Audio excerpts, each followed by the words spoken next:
All right, people. I am getting a couple of things together really, really fast. So I'm going to go ahead, play this one more time, and then we can get started. So that's pretty much what our situation is. On top of that, there may be a stream tomorrow. So look out for that, because there's been a lot of stuff that happened, and there are some requests that were made. I will try to get to all of it, because but there may be a stream tomorrow. So kind of get to look out for that. A test stream. Yay. So that's the situation. Yet again, good catch with the date. My bad on that. So like I said, let me play this for you again. And actually, let me go ahead and put it. Let me get that there. Yikes. So let me go ahead and play this for you real quick. And then we can go ahead and get started. Let's see here. Yeah, that was what, that was Ninstar Rune who ended up getting access to his Xbox. What's actually even more interesting than that is the fact that Phil admitted that he bought the Xbox.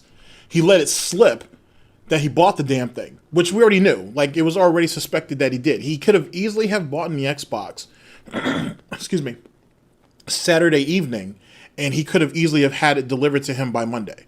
Wouldn't have been a problem, especially since the dude has Prime. So, but the fact that he admitted it like a fucking dumbass, because that's what he is, a fucking dumbass, only proves things that, like, I've said and other people have said. He's certainly not intelligent. He's not as smart as he thinks he is, and he's of very weak cunning. To make a long story short, like, the dude is not as smart as he fucking thinks he is. Pure and simple. Yeah, all that's possible. It's very, very possible. So, but that whole story about someone bought it for me and it is bullshit. It's clearly bullshit. Clearly. One of these, and actually real quick, and then like I said, I'll play his music for you and then let me get the rest of this set up and I'll be right back.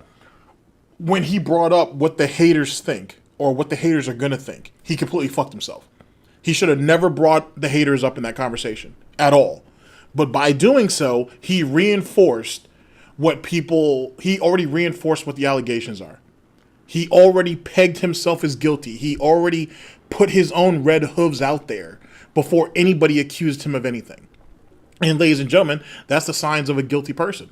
You know what I'm saying? Yeah, he's a sociopath, but that doesn't mean the idiot don't feel guilt. What's going on, guys? So like I said, let me play this song for you one more time, and let me finish up. I'll be back literally by the time the song ends. I promise. I'll see you guys in a minute.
back on time, just like I promised.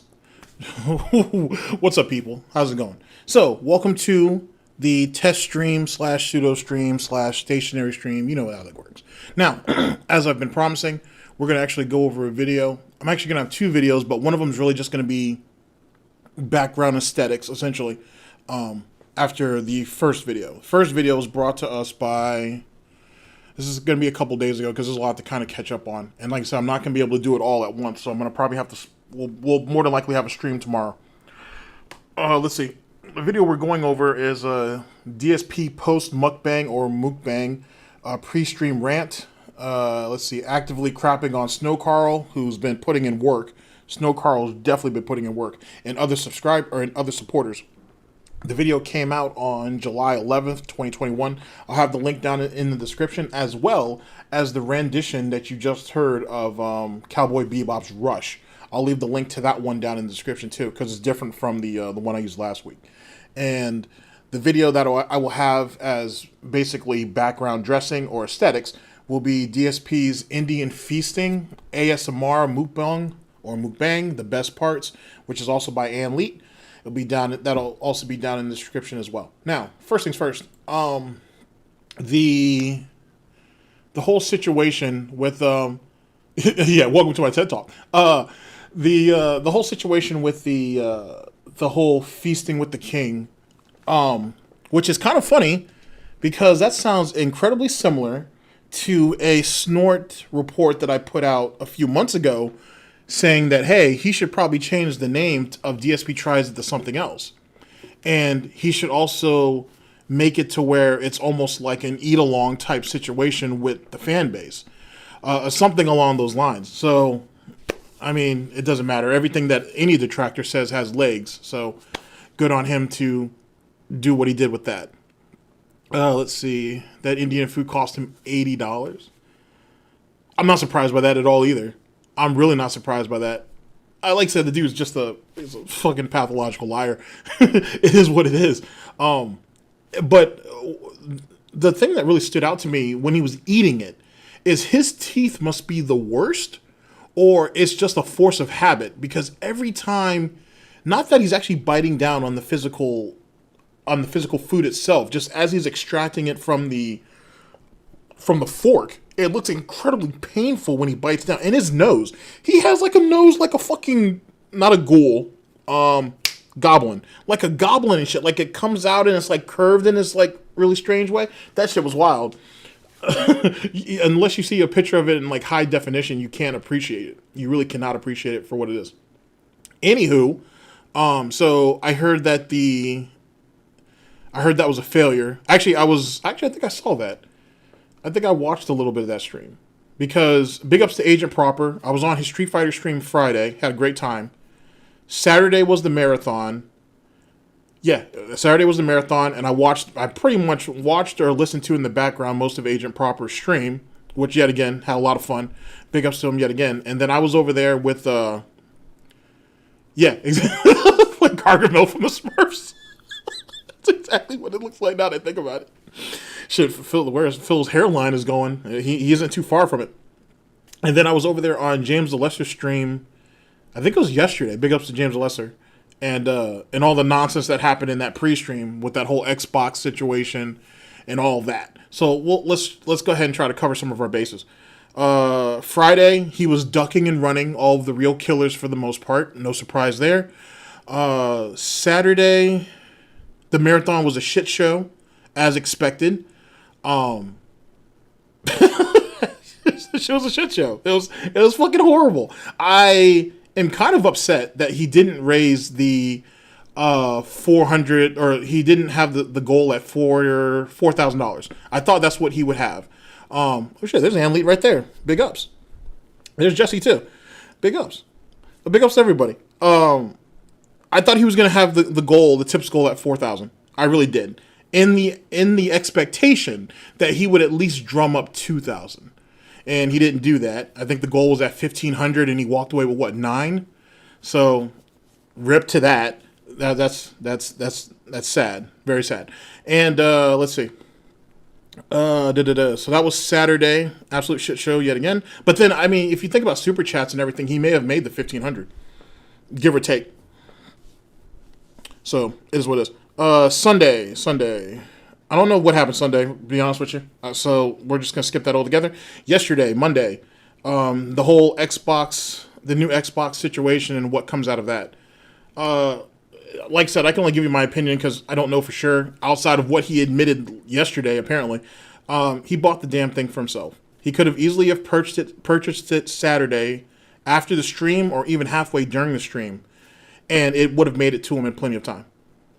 So there you go. As it pertains to Ninstar Rune hacking into his the fake push-ups. Yeah, I'll get to that in just a second. Ninstar Rune hacking into his Xbox, just absolute hilarity. Good, so big ups on that. Him admitting, like I said, he slipped up for for a brief second because it was something to do with the controller cable that he basically bought the damn console. No surprise there. Phil's an idiot. He was going to do it sooner than later. And it doesn't really matter what happens next because he'll just justify to the fucking rest of the cucks sooner than later that, hey, I had to do this. It was a business expense, so on and so forth. So it doesn't mean anything. It would be ironic if that was actually Catherine's Xbox and he's just borrowing it. That would have been kind of funny if that would have been the case.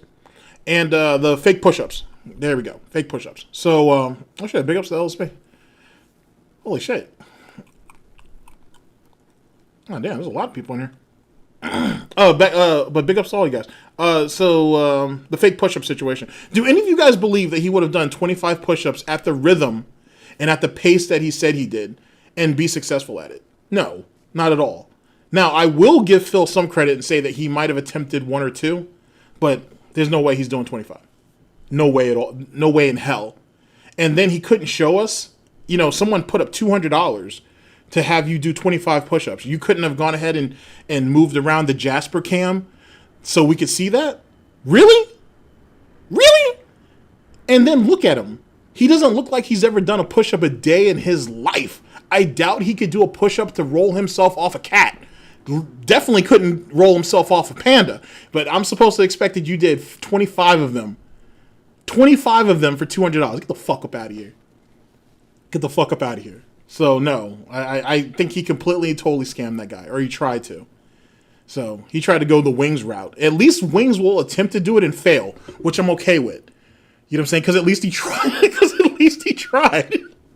You know what I'm saying? At least Wings tried. But DSP was definitely not doing that. That wasn't the case.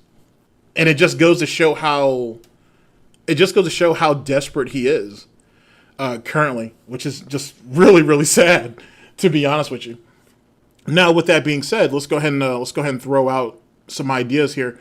So, what's the plan, ladies and gentlemen, in the next, not 6 months? Because, let's see, he got bumped out in April 21st. So, theoretically, end of October, early November, he could go back to Twitch if they allow him to get affiliate status. So, what's the over-under? Is he going back to Twitch in November? Is he going to try to stick it out on YouTube and try to make himself a fresh start here? What are we doing? Wings kinda could lift Kelly. Kinda. I saw that. That's when he essentially had her on his back and he leaned forward and whatnot. I thought his back was gonna give out. He kind of can do it, but I wouldn't say that wasn't necessarily successful. And then that one point where he ended up dropping Kelly, and it's a good thing Kelly has a lot of let's be generous, cushioning. Because if not, that'd have been a problem. That'd have been a fucking problem. Going back to Twitch, yeah, that sounds about right, to be honest with you. The thing is there's no guarantee that the pay pigs that he lost when he left are going to be there when he gets back. There's no guarantee of that. So going back to Twitch may not even be the best idea. Let's see. Yeah, he really can't live without gifted subs. Which is funny too, because he acted like he didn't give a shit. He didn't give a shit too much about gifted subs when he was there. Unless he really, really needed to get Twitch their money. Then it was a different story. Other than that, it was all tips. It was tips and cheers.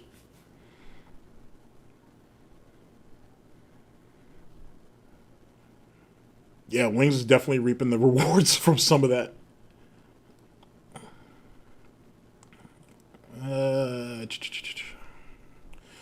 We'll see. We'll see. It looks like overwhelming that people think he's going to go back, and he might.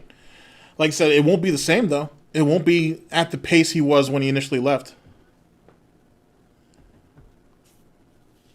Oh yeah, I haven't seen a Lemmings video in a minute, or in a little while, I should say, about a week or two. I should go over there and see how he's doing. Hopefully he's doing all right. Yikes! Actually, now that I think about it, is Wings up to his old weight, or is he slowly but surely packing it on? I assume he's just packing it on. And Wings is always getting baited by DSP questions and whatnot. I just think Wings isn't as hesitant to answer those questions anymore. I mean, DSP was never really a threat to him in the first place.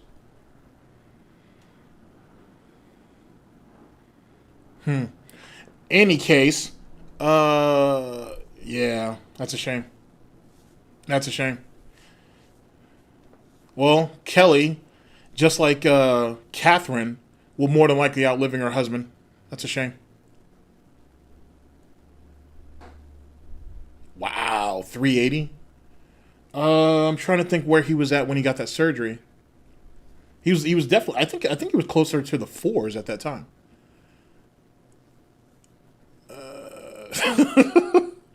So we'll see. Anyway, yeah, that's basically what our scenario is, at least over the next couple days, or over the last few days, I should say. It's just, you know what I'm saying? I understand why anybody would want to check out of it.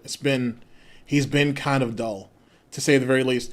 I guess the takeaway from the Xbox situation is he's going to try to ride Game Pass out as long as he can, but he's still going to cry broke, which is ridiculous. You can't necessarily do that. And on top of the fact that people are still buying stuff off his Amazon wish list, there are people still sending him game codes. He's still getting influencer codes in some way, shape, or form.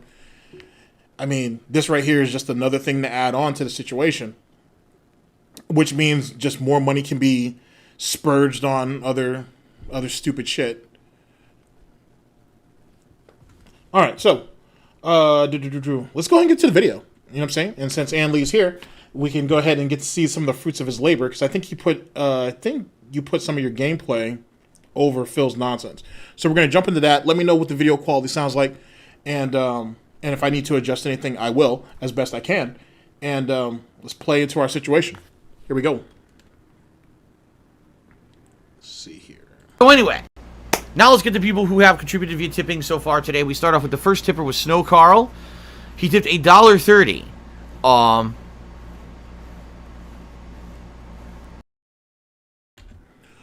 Okay, like I said, let me know if it's not coming through well. MHS2. All right, nice. All right, let me know if it's not coming through well, or if it doesn't sound right or whatnot, and I'll try to make an adjustment.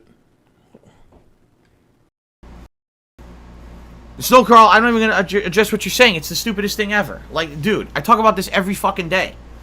Good lord. SnowKarl, how about this? Alright, it's this simple. I'm gonna address this because you guys don't even need to know what SnowKarl said, because he's just basically being intrusive and being nosy again. So let me put it this way. SnowKarl, well, if that's the case, why are we even bothering to address what he said in the first place? If it's really the situation, that doesn't make a whole lot of sense. SnowKarl, you're doing the usual bullshit and it's getting on my nerves, and I'm not going to address it, but then I'm going to proceed to address it. Why? And what do you feel... What do you have to hide when you do shit like this? Here, I'm going to play it back from the beginning. We're only 30 seconds in. But, and what's up with SnowKarl? Like, is anybody talking to him? Like, what's making him start to go boar hunting as of late, I guess? Like, since when did he jump into the pig hunt? I don't under... It's good to see it. You know what I'm saying? People need to wake the fuck up. But what's his situation? What's going on with that? So anyway, now let's get to people who have contributed via tipping so far today. We start off with the first tipper was SnowKarl. He tipped $1.30.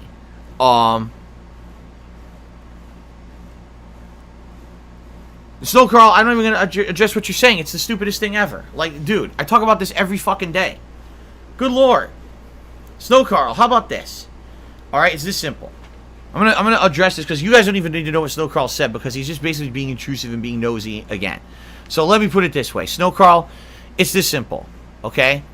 Mind your own business, and if you can't, leave.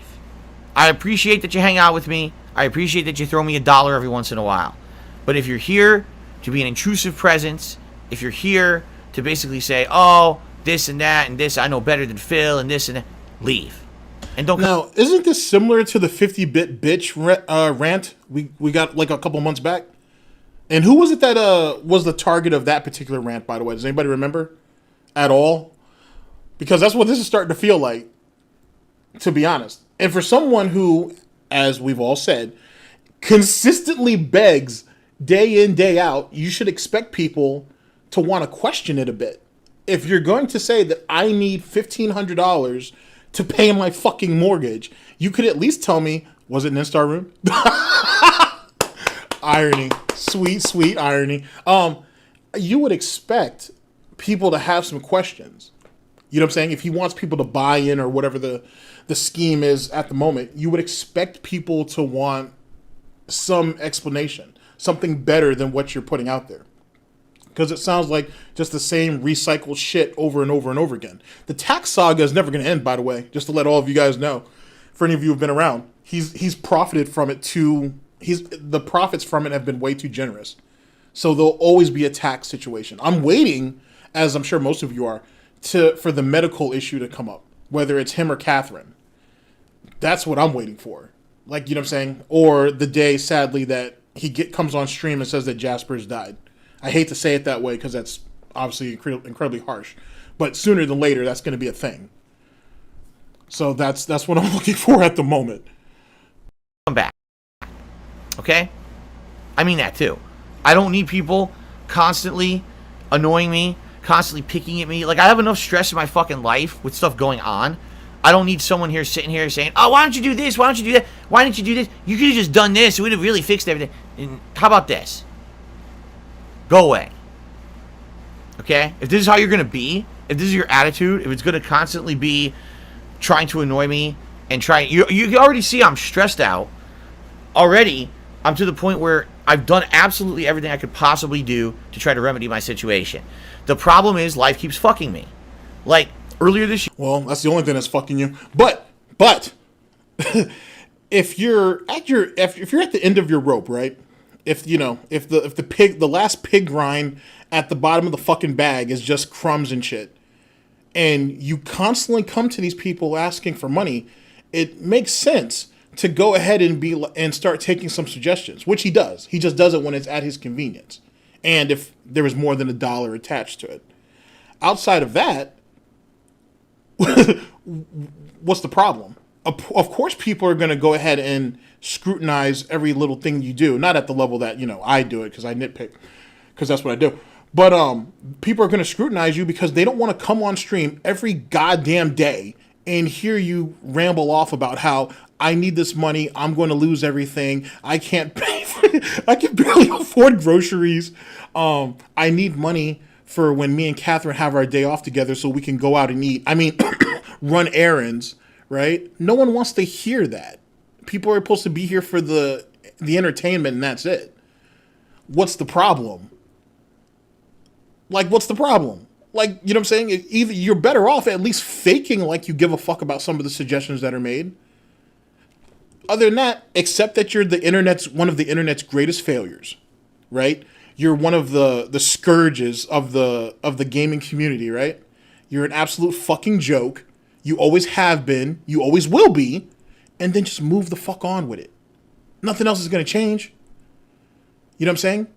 You clearly don't want things to be better. There are some people in life, ladies and gentlemen, that are used to having things just being fucked up, and they just go along with it. And that's just kind of what it is. And he's one of those unique individuals, I should say. A lot like someone just brought up Chris Chan. Same shit. He's kind of used to life being fucked up. He's used to living in his own filth. He's okay with it. Because if he wasn't, he would do something.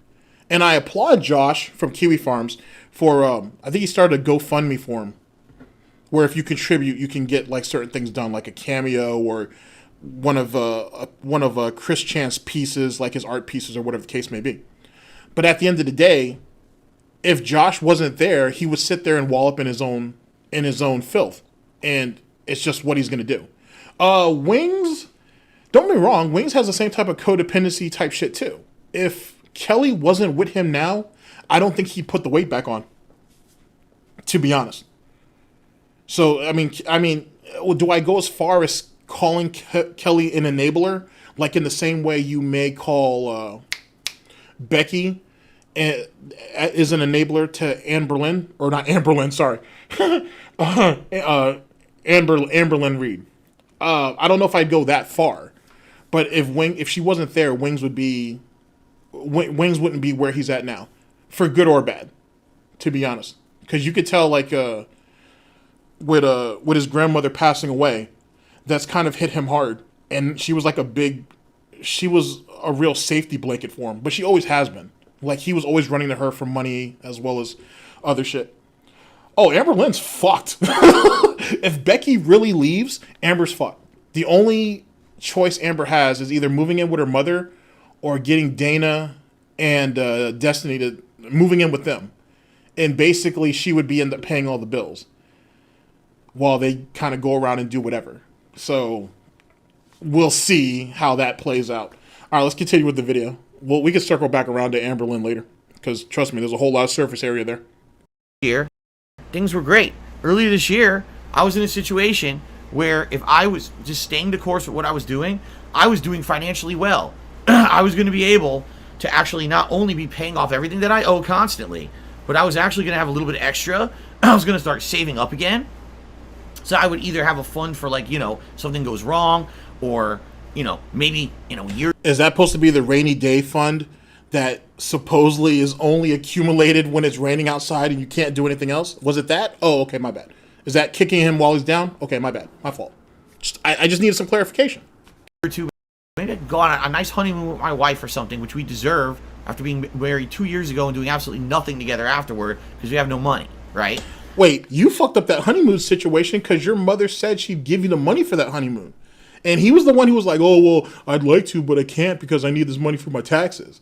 And then that's when he fed her the 10-year plan that apparently got memory hold or retconned or whatever the fuck that was. So he had his opportunities to take this woman out on a honeymoon if that was the case. He pissed on that himself.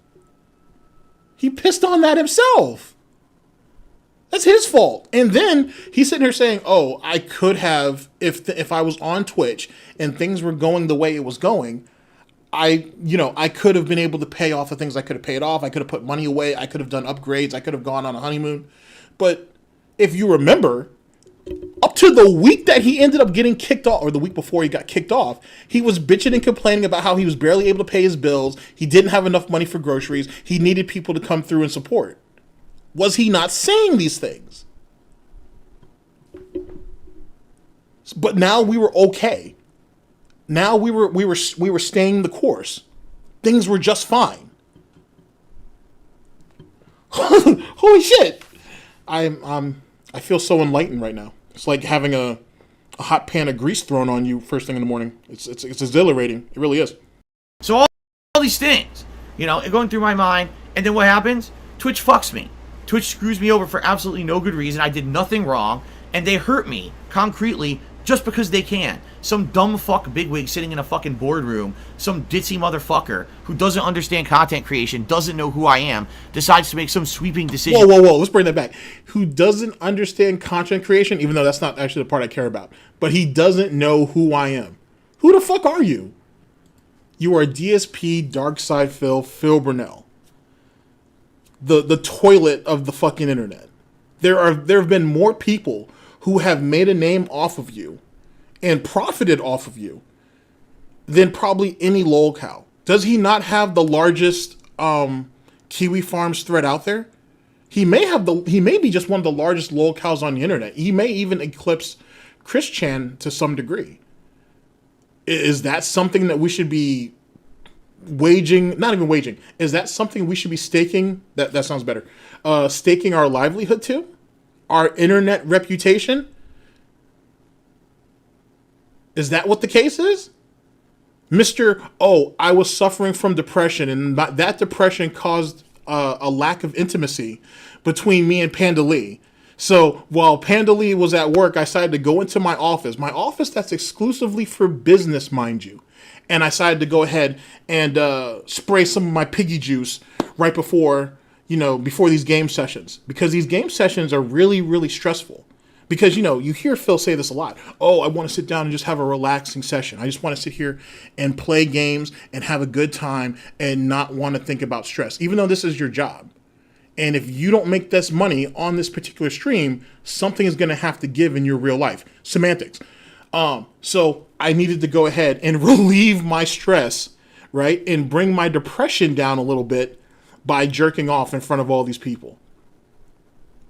And having essentially worldwide internet news cover it. Like, if you really, really go back and look at some of the news sites online that actually covered that situation, it's way more widespread than I think we give it credit for. And that's something that will always follow him. Always. Like, he can never wash that away. In the same way that, like, Keemstar can never wash away calling that individual, that older gentleman who was playing like RuneScape or something, calling him a pedo. He can never, like, Keemstar can never make that go away, no matter how much of his money he tries to pay off to that guy. Or he offered to him, I should say. Yeah, we're live. He can never make that go away. There's just certain things you can do that you can never wash away. You know what I'm saying? My last example was something that pisses off a lot of people, was when Wings went on that epic rant, and he ends up like yiping like a dog towards the end of it. Like, that's yikes. Yikes. But anyway, stuff like that you can't make go away. It's always going to follow you. So what is it that he really wanted Twitch to know about? And that brings up another question that we'll pose to the chat.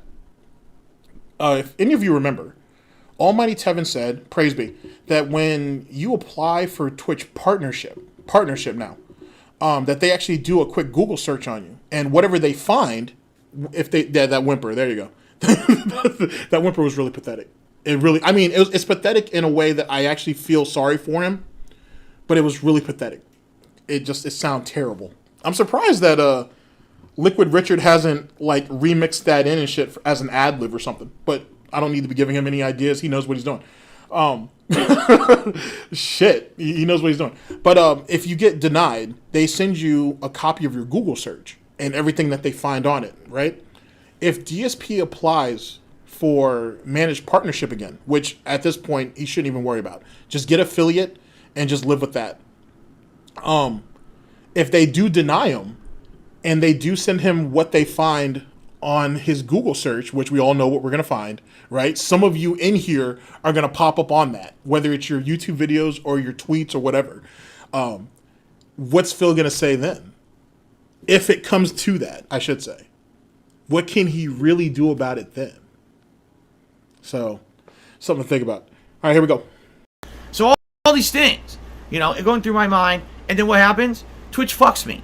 Twitch screws me over for absolutely no good reason. I did nothing wrong, and they hurt me concretely just because they can. Some dumb fuck bigwig sitting in a fucking boardroom, some ditzy motherfucker who doesn't understand content creation, doesn't know who I am, decides to make some sweeping decision to cut my partnership because he's a fucking piece of shit and doesn't understand that it ruins my life when he does these kind of decisions.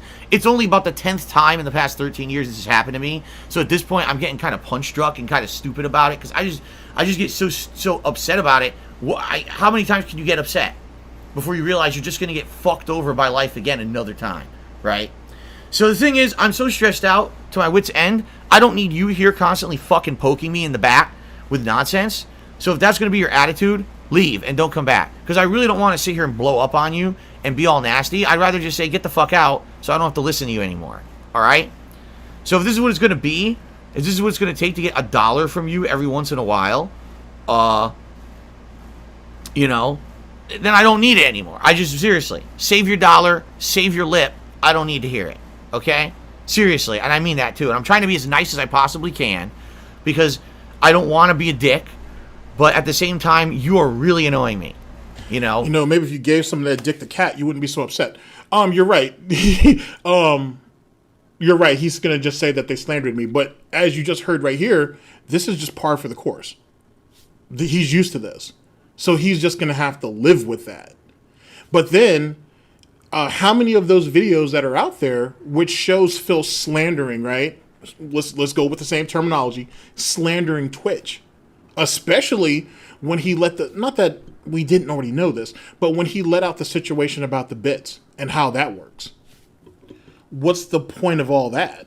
Like, you know what I'm saying? Eventually he may have to answer for those things. And what's he going to do? Oh, I was upset. Oh, I was pissed off. Oh, I was so stressed out that I didn't really have an understanding of my faculties. I lost my mind for a minute and I said some things that I shouldn't. But I had never done it up till that point. So you're going to let me slide, right? No, they're not going to let you slide. You're 40! You're fucking 40! You're a 40-year-old man. If you haven't gotten your shit together now, why would he expect somebody in a high position on Twitch, who's probably half of his age, more or less, gonna sit there and try to understand the plight of some 40-year-old fucking loser who sits on his fucking love seat, or not even his love seat, doesn't have that anymore, I'm sorry, it's in the Nook, because him and fucking Catherine were too goddamn lazy to take that shit downstairs and put it out front, or call, because Seattle apparently has this. Sorry, 39. 39. He's pretty much 40. Let's be honest, he's 40. Or to call the city dump and have them come and pick up, you know what I'm saying, the love seat. It might cost him a little bit, you know what I'm saying, but at least it's up and out of the way.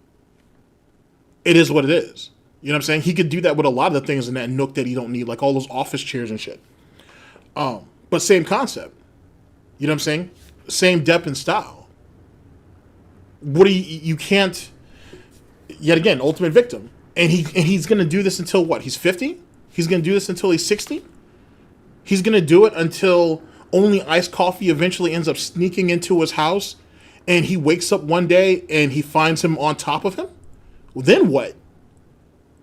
Because that only iced coffee situation is looking kind of obsessive. Coming from a detractor, that might seem strange. But yeah, that comes across a bit obsessive a little bit. You know what I mean? So, and it won't take long. And let's be honest, for any of you who have delved into this DSP shit for any amount of time, you guys generally have an idea of how Phil's house is laid out. It's not difficult. That's all I'm saying. This house is really, really easy to memorize. Even though he does have the middle unit. So theoretically someone should see somebody approaching the house. But at the cover of night, who could say? 40-year-old beggar. That'll work. All right, let's continue. Like, I'm not at my wit's end right now already. The fact that I'm probably not going to be able to afford bills this month and shit, and I got to put up with you coming here and acting like you know better. Like, dude, just shut up. All right? Really. I mean it now. Just be quiet. Thanks. Why not ban him? Because I don't want to be a dick. I don't want to be a dick. But at the same time, he constantly pokes the fucking hornet's nest. He does it on purpose. He wants to get this kind of reaction from me, you know? Okay, so Big Papa Phil tipped me $6 and says, I didn't get to catch the marathon yesterday because me and my girlfriend cooked for and hosted a big party for family and friends. But I've been catching up today. Feasting with the King can be a great new show. Please keep it up. Thank you. I really feel that when it went so well, I do feel that this could be potential for something ongoing. The thing is, though, like with most things, if I do it too often, then it's going to lose its meaning. You see what I mean? Okay, let me bring this back. Okay, so Brittany Gates actually did a video talking about how talking about that failed marathon, because that's what it was, and talking about how she thought it was a mistake for Phil here to change the branding of DSP Tries It to Feasting with the King. And she brought up some excellent points. One of the main points is that even though it's called Feasting with the King or whatever, he kept calling it DSP Tries It throughout the entire segment, in the exact same way where he slips up and calls this Twitch, still calls YouTube Twitch, even though he's on YouTube, so on and so forth. I agree with a lot of her points.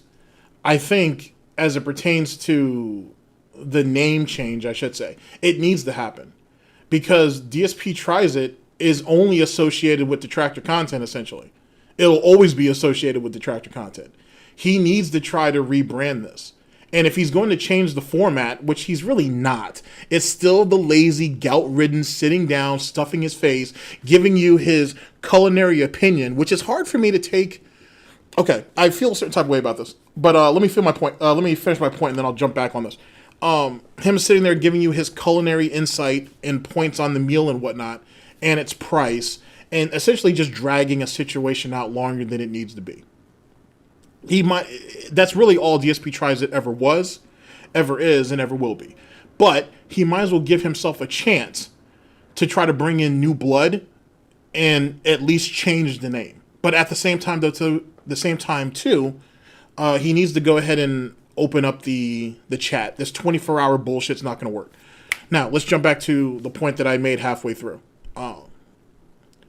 When it comes to you giving insight on food, not that everybody needs to be a cook to do that, right? To you know what I'm saying? For you to give an opinion on a meal and shit. I'm not saying that in particular because there's a lot of people that just either they don't know how to cook, or they don't have the time to cook, or they feel like they just don't have a talent for it. But that doesn't mean you can't give an opinion on something that you've paid for, right? Or something that somebody's made. I just, like, how much credence can I give you? Right? Like, how do I go about it? Let me pick somebody here at random. Okay, so Endless, for example. Let's say that you make a rack of ribs, right? And you send it to me. Okay. Now, I fuck with ribs too. And you and I both know this, and I try this. Let's say I try it on stream, and I'm like, you know what? I really enjoy how he did this. I enjoy the braising. I think the red wine was a nice touch, so on and so forth. But you and I have spoken, so you know that if whether you're on my level or I'm on your level, there's an understanding because I've at least put the effort in and I've actually tried to make it. Now, let's say, let's pick somebody else at random. Let's choose Dead Schooled. Let's say that you go ahead and make something and you send it to me and I try it, but I've never cooked it before in my life. I have no idea what it is. And I just start picking that shit apart. Now, I'm entitled to my opinion, quote unquote, but can I really bash you on something that you've made without having a full understanding of what it is that I'm eating? Can I really do that? Like, you know what I'm saying? Can I do that, and do I deserve any clout or not clout? Let's not credence. Should there be any credence to it if I do that? Like, I guess that's what I'm kind of wrestling with. I feel like someone like Darkside Phil who can't cook shit. That that hamburger helper situation kind of proves it. You don't have the right to critique at the level that you're trying to do it because you don't understand. You're not capable of doing it. You don't want to learn how to do it. So that kind of takes you out of the conversation. You're entitled to your little opinion, right? Because opinions are like noses or anything else. Everybody has one, but it doesn't make you the end all be all on anything at all. And you shouldn't expect people to take you at your word on anything, given those conditions. He can't cook for himself. This is the same moron since people don't know who he is that sat there and made instant fucking ramen and tried to eat it with a goddamn spoon, and then had the nerve to say, "Oh, I was sick, so that's why I justify eating it with a spoon." You're supposed to drink the soup part at the end of it, and even then you don't need a spoon. Just sip it out of the cup. So, what do you do at that point? Like, you know what I'm saying? Where do you go with something like that? Fucking A. All right, let's continue. Because me and my girlfriend cooked for and hosted a big party for family and friends. But I've been catching up today. Feasting with the King can be a great new show. Please keep it up. Thank you. I really feel that it went so well. I do feel that this could be potential for something ongoing. The thing is, though, like with most things, if I do it too often, then it's going to lose its meaning. You see what I mean? Like, if this is, oh, wow, Phil really did a great new show, you should do it every week. No. You see, that's the problem with things like that. You keep it for a special event, right? You keep it so that it means something when I actually do it. So that way, when we do it, oh, wow, people get excited for it, people will get hyped for it, etc. Instead of, oh, Phil starts doing it so often now it doesn't mean anything. So I would love to save it for when we have a special celebratory event or marathon. At the very Now, didn't he say something along the lines that they're going to probably start doing marathons every month? That's the first thing. Let's just let that settle into our gouty soup, right? Second, yeah, exactly. There we go. Meaning. What does it need to mean? Like, what is he expecting people to take from this? This goes back to that whole emotional investment that he wants people to make on him. That's what he's really talking about. Because he feels if you're emotionally invested in him, right, you'll like the content based on that. And you are more than likely to contribute to him when he comes to him, or when he comes to you, with his fucking Sonic hat in his hands to beg you for money. And that's not how it works. Or at least not for everybody.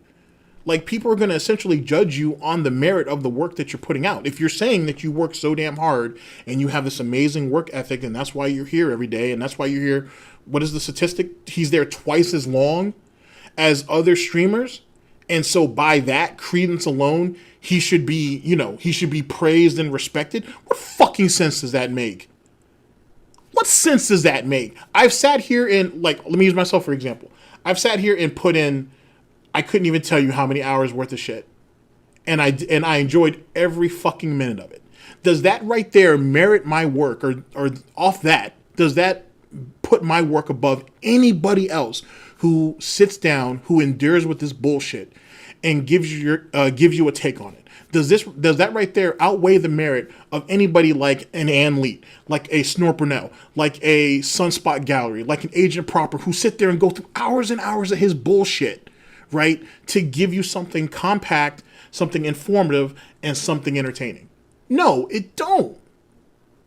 Either you're going to work smarter, not harder, or you're going to present something that's incredibly entertaining. It's one of the two. You can't sit here and keep depending on pity patter and say that right there justifies what I do, and that's why it carries the day.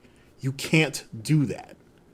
And you would think off of that, this business strategy, if you want to call it that, and how much it's failed, especially over the years, you would know better. Now, most of you would think, well, wait a second, aren't you contradicting yourself a little bit because he's still pulling 100,000 plus a year? You know what I'm saying? And yet he's still saying he's barely able to make his bills. Even after the bankruptcy, even after having all that money dismissed, all those financial liabilities, I should say, dismissed, he's still crying broke. And he has nothing to show for it. He has no money to show for it at all. And he doesn't seem, as you've kind of heard so far, he doesn't have a plan whatsoever to how to bring more money in, or a strategy on how to budget to be able to put more money away in case something like this is going to happen later on down the line. He has nothing. All he has is what, ladies and gentlemen? Begging. And even then, that's getting old. Because there's somebody on, I'm sure there's somebody on Detractor Twitter, but there's someone on Kiwi Farms and Reddit that are slowly but surely basically cutting away at all of the people who donate to him or contribute to him. And the numbers are dwindling. And then when you look at a series like by a Super Crazy, right, where he goes over, Super Crazy, who goes over like the mindset of a pay pig, and you see how that shit's getting broken down, and you see what comes out of those videos, and then how his audience is reacting to him. You can't tell me there's not some type of crossover. You know what I'm saying? So you're slowly but surely seeing his demise.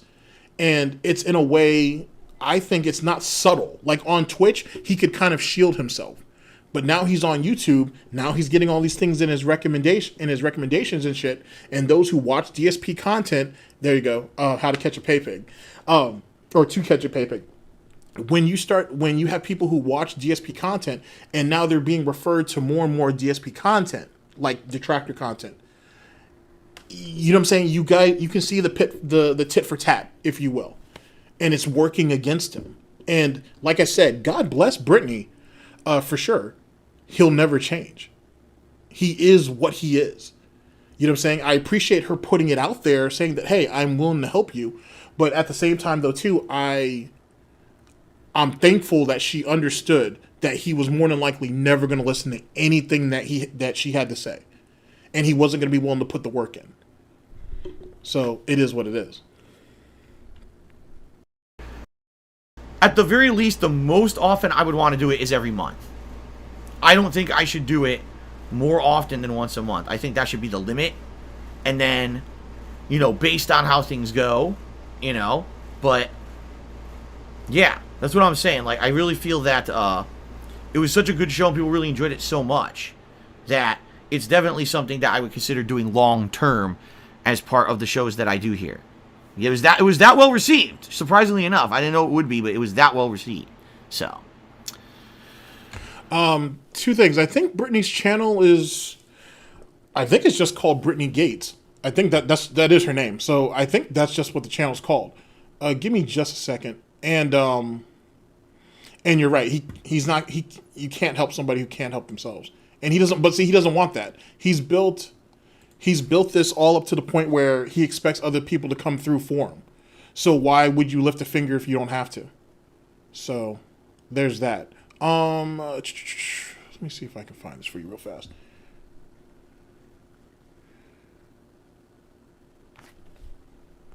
All right, give me just a second. Sound warning.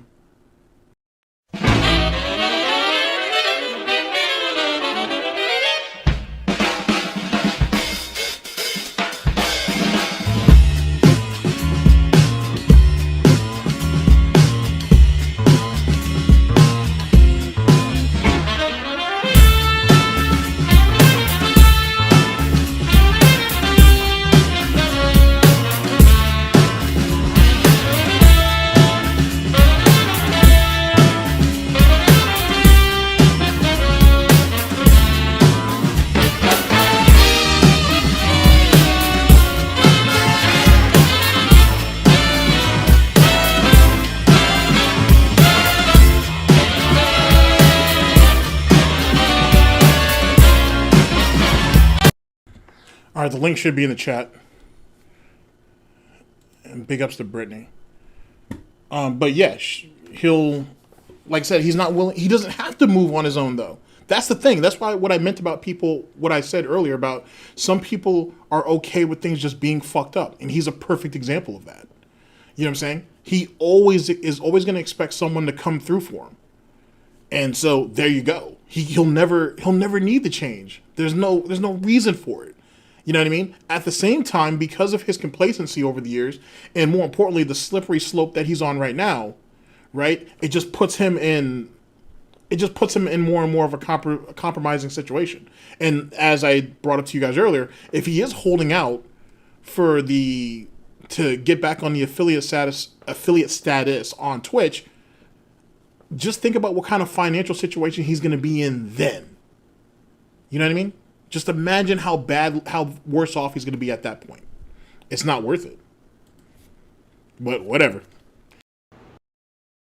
Okay. Deku, you're another one who you've been a very negative influence here on the stream for the last several weeks, and now you're going to try to do a super chat to try to get noticed, and he says something negative. So how would you're next on the chopping block. How about that? Really, like, seriously, you guys see me struggling, so now let's be nasty to Phil. It's time to be nasty to Phil. How about no? How about shut up and leave? Because I'm not going to put up with your shit today. We're here to be positive and have good gameplay, not to put up with nonsense. Yeah. If you have an issue with that, leave. Don't stick around. Really. No one's forcing you to be here. If you don't like me and you don't like how things are going, you can leave. Alright? Stop being toxic. Because that's the thing. You're a toxic influence and it ruins everything else for everybody else. Okay. If you think that I was verbally abusive, you're a fucking idiot. And you could go too. In fact, I just banned someone. The very thing that got his ass kicked off of Twitch. Oh no, that's not happening. That didn't happen. If you thought that, you're a fucking idiot yourself. Which is another thing too.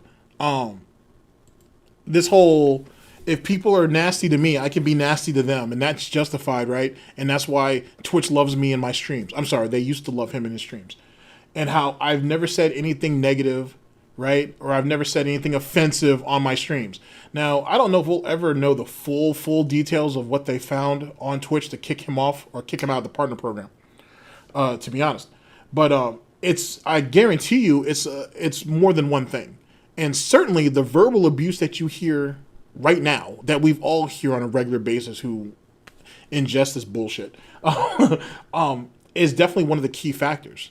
No one should want to subject themselves to this, whether as a detractor or as a pay pig.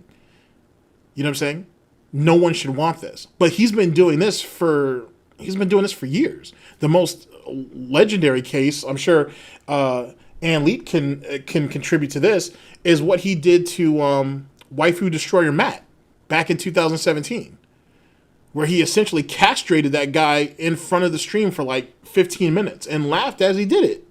And then Waifu Destroyer Matt still showed up like the next day. Like, Jesus Christ.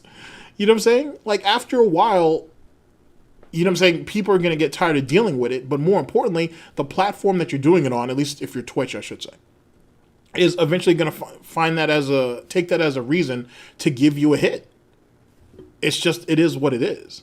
And his verbal abuse, or his abuse in general, honestly, just comes from his own failure. It comes from his own frustration on why he's failing, to be honest with you. Because he spent all these years, just imagine, what is he saying? It's 13 years? Just imagine you did this for 13 years and you don't have shit to show for it.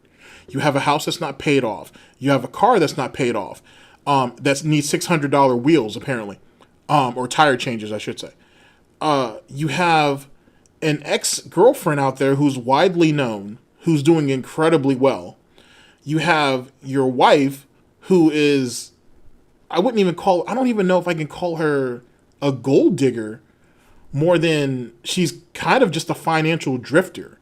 She's someone who monkey bars from one situation to another when her back's up against the wall, which in a lot of ways, her and Phil are a perfect fucking match.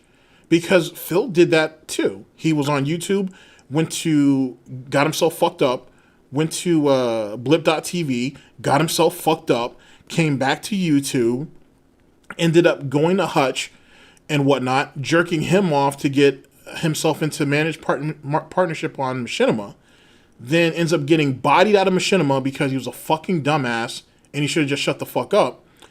Ends up going to Curse, ends up getting bumped out of goes to Curse, then jumps over to Laveria or Fotabi, finds out that's a honeypot, or he got honey dicked, however you want to word it, begs Curse to take him back, then gets dropped from Curse. It doesn't get any worse than that. Yeah, he did. You were very right. Waifu Destroyer Matt did try to warn him. Rip. It is what it is. But like I said, though, but as I was saying, I should say, I'm sorry. Catherine and Phil are kind of birds of a feather in a lot of ways, if you think about it. They're birds of a feather. And neither one of them, and they're running out of options. Well, I don't know about Catherine. You know what I'm saying? I'm not sure if she's grooming's not the term, sorry. I'm not sure if she's setting up her escape or not. But Phil definitely is running out of options. He's definitely running out of options. But if he makes the jump back to Twitch in like October or November, don't be surprised that he sits there and says, oh, I know I said I was never going to go back to Twitch because of how they mistreated me or whatever the case may be, but I had no choice. It was the only way I could stay afloat. YouTube just wasn't working. Those fucking, detractors, trolls, haters, and critics kept fucking with me and fucking with my business. Didn't he just actually bitch about how he was going to put up Feasting with the King on YouTube and someone had beat him to it? So it completely ruined it for all his followers. Same concept. All this stuff right here will be justification that he'll use later on down the line. No. I think Phil enables Catherine, but Catherine just does what she wants. I think Catherine has way more control in that relationship than I think we give credit for. I think. But it's like I said, it's hard to say and shit. You know what I'm saying? I'd have to ask Jim or Tyrone. I'll get around to that eventually. You know what I'm saying? I got to see what those guys are up to anyway. But I feel like that's what the case is. I think in a lot of ways, believe it or not, Phil cares about Catherine in the way that Panda Lee cared about him, and it's not reciprocated. It's a one-way street essentially. I think Catherine is just doing what she's doing because she's comfortable. just like how she did with Subaru Man towards the end. To be honest, if that right there kind of helps with the point. But that's my initial thoughts, I should say. All right, let's continue. Don't stick around. Really. No one's forcing you to be here. If you don't like me and you don't like how things are going, you can leave. All right? Stop being toxic. Because that's the thing. You're a toxic influence, and it ruins everything else for everybody else. Okay. If you think that I was verbally abusive, you're a fucking idiot. And you can go too. All right. Actually, Anley brings up a good point. He doesn't want to lose. He doesn't want to go ahead and lose what he already has, being that he did that exact same situation with Panda. I see what you're saying with that. I do. I can see that. I feel like I see that. I see that. I still think that Catherine has a little bit more control, though, than I think we give her credit for. I saw someone up here say that she's just a backstabber. I mean, it is. I mean, she was kind of being shuffled out of. She was kind of being skirted out of the door already. I don't know if Superman was trying to work things out with her, or if he was just fed up. If that's what you're implying, I should say. So it's possible, but I mean, cheating's cheating no matter what. You know what I'm saying? You're sitting on the love seat or on the chair or on the couch with Superman, and you're texting fucking Phil. Like, come on. Yeah, I agree. I think she has a lot of control. And that right there may be where a good portion of the money goes outside of WWE champions. And yet again, another reason why we haven't had another house tour, which we may never have one, to be honest.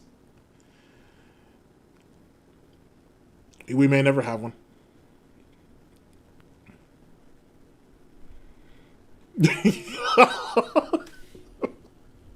Holy shit. All right, let's continue. I'm sorry. To try to get noticed, and he says something negative. So how would you? You're next on the chopping block. How about that? Really? Like, seriously? Wait, okay, real quick. All right, so Dead School was like, I think Phil helped her hide the body. No, she was the one who dug that grave, and she was the one who more than likely threw the body in that grave. Phil didn't lift not a goddamn thing. Not a goddamn thing. I don't have enough faith in him. He could move. I mean, this is the same guy who needed a fucking hand cart for 25 pounds. You think he's lifting a body? And the body's a whole lot heavier when it goes stiff. So no, I do not think so. It's funny though. It's very funny though. My back. See me struggling. So now let's be nasty to Phil. It's time to be nasty to Phil. How about no? How about shut up and leave? Because I'm not going to put up with your shit today. We're here to be positive and have good gameplay, not to put up with nonsense. Yeah. If you have an issue with that, leave. Don't stick around. Really. No one's forcing you to be here. If you don't like me and you don't like how things are going, you can leave. All right? Stop being toxic. Because that's the thing. You're a toxic influence, and it ruins everything else for everybody else. Okay. If you think that I was verbally abusive, you're a fucking idiot. And you could go too. In fact, I just banned someone who just said that because they're a fucking idiot. You don't even know what verbal abuse is. If you think I've been verbally abusive, you're a complete jackass.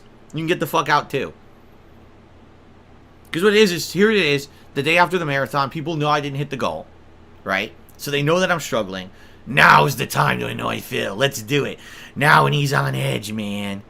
Now when we know that he's stressed out beyond belief, let's get him. Haha. No.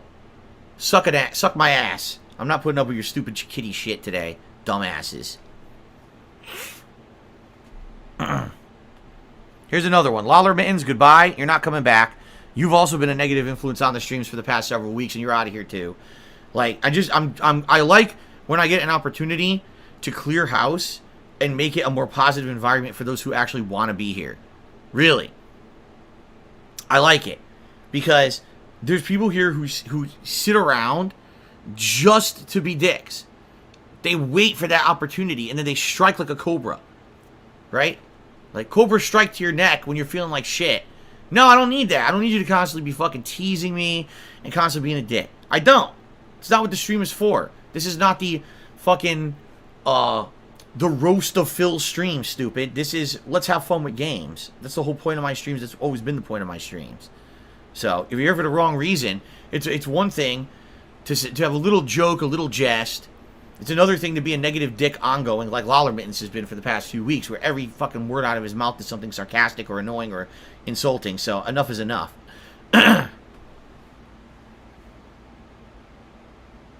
Okay.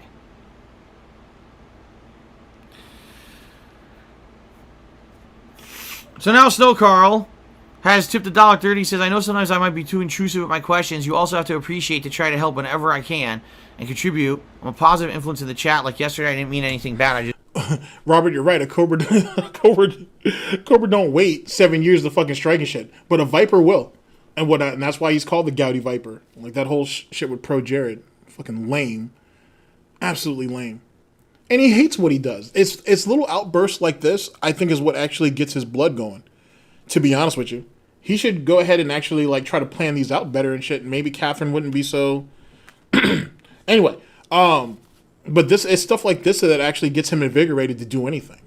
Like, you know what I'm saying? The guy fucking lives off negativity. He needs it. He needs it more than anything. When you look at some lol cows, I guess it's a case by case basis actually. Now that I think about it, but let's say a small demographic of lol cows are generally looking for sympathy, acceptance, and they don't, you know what I'm saying? If you don't start no shit, there won't be no shit for the most part.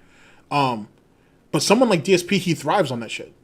You can go back to his FGC days and shit, where he goes back and he was picking fights with people he didn't even need to pick fights on. He was sitting there he was essentially pushing a narrative against certain people who disagreed with him about nothing. It's just an opinion. It's no big deal, right? Like if someone disagrees with you on something, they disagree. It's no big deal. That doesn't change my opinion of you as a person. It just means I don't agree with what you just said or whatever. And you can do that in a respectful way. Big ups to Sunspot Gallery who just popped up. Big ups, dude. But Phil takes all of that as a personal slight. You know what I mean? It's something that doesn't. It's something that if you have really low confidence or self-esteem or value within yourself, that's what's going to cause you to have outbursts like that. It's not that serious. It's really, really not.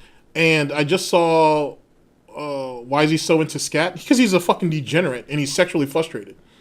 To be honest, that's why. Same thing with Low Tier God. That's why some of that shit, that's why a lot of the shit that comes out of Low Tier God's mouth is so fucking questionable. To be honest. But, you know, make of that what you will. Just worry about you. There's a difference between worrying and becoming intrusive. Your comment earlier literally doesn't help anything. All it does is annoy me, dude. Seriously. Like, financially things suck right now. They were fine 2 months ago. Well, I guess it was, at this point, it's almost 3 months ago. Till Twitch screwed me, and now they're bad again. You know? That's just life. That's something I have to deal with ongoing with the kind of job that I have, is that there's potential that I could just get screwed over at a moment's notice because some company does some mindless, stupid-ass change and fuck me over, right? It's something I have to live with. Okay. Is this a job or a business? What is this? Is this a job or a business? What Phil does is not a job. It's not a business. What Phil does, let me make sure I'm clear on that. What Phil does isn't a job, and it's not running a business.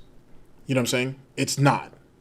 Clearly. The way he carries himself, when you go on stream, right? Now, I'm terrible just outright, so that is what it is. That's just the default. But I have nothing tied to this. You know what I'm saying? Like, if this all goes up tomorrow, hey, we had a good time. End of story. If you're someone who needs this as your livelihood, right? You should be putting your best foot forward, right? Your next move should always be your best move. And this is what you get.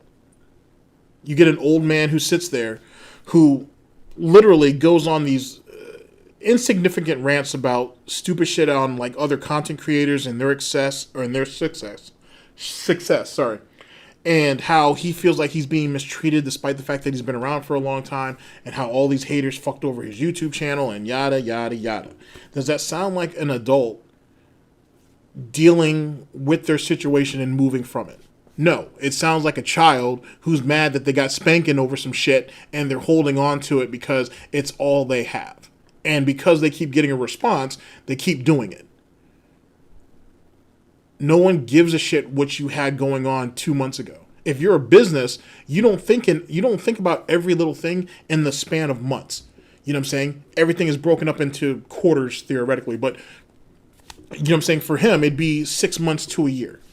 And what have you done 6 months ago that has put you into the situation that you're in right now? Phil can't tell you that. Phil doesn't understand it himself. So, yet again, going back to what you guys said earlier, if he can't help himself, then how does he expect anybody else to help him? But he's saying that, oh, you constantly criticizing me or giving me advice about this and that doesn't help me whatsoever. So how is it me throwing you fucking $20 does? How is it anybody contributing $150 to you on stream helping you? That's short-term gains, or short-term gains, I should say. What's that going to do for you tomorrow? What's that going to do for you the day after that? What's that going to do for you on the night stream? And that's what he's instilling into these people. That he's going to be financially destitute no matter what you give him. And it's just the end of, that's it. That's at the end of the day, that's what it's just going to be. So if you don't support him, well, everything's going to fall apart. But didn't he go, like you know what I'm saying, bacon sweats? I see that right now.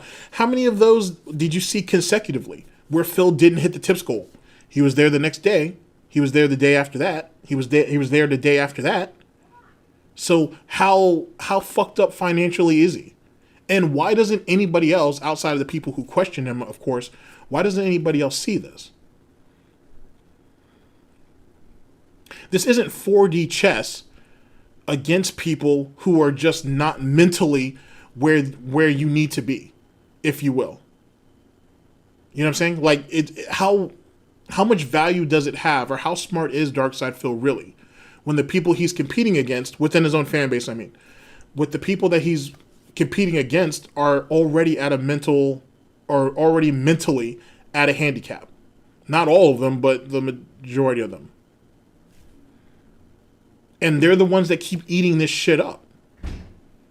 And are these people willing to go into debt, lose their houses, lose their apartments, lose their condos, lose whatever, to help him out? Or to continue to help him out?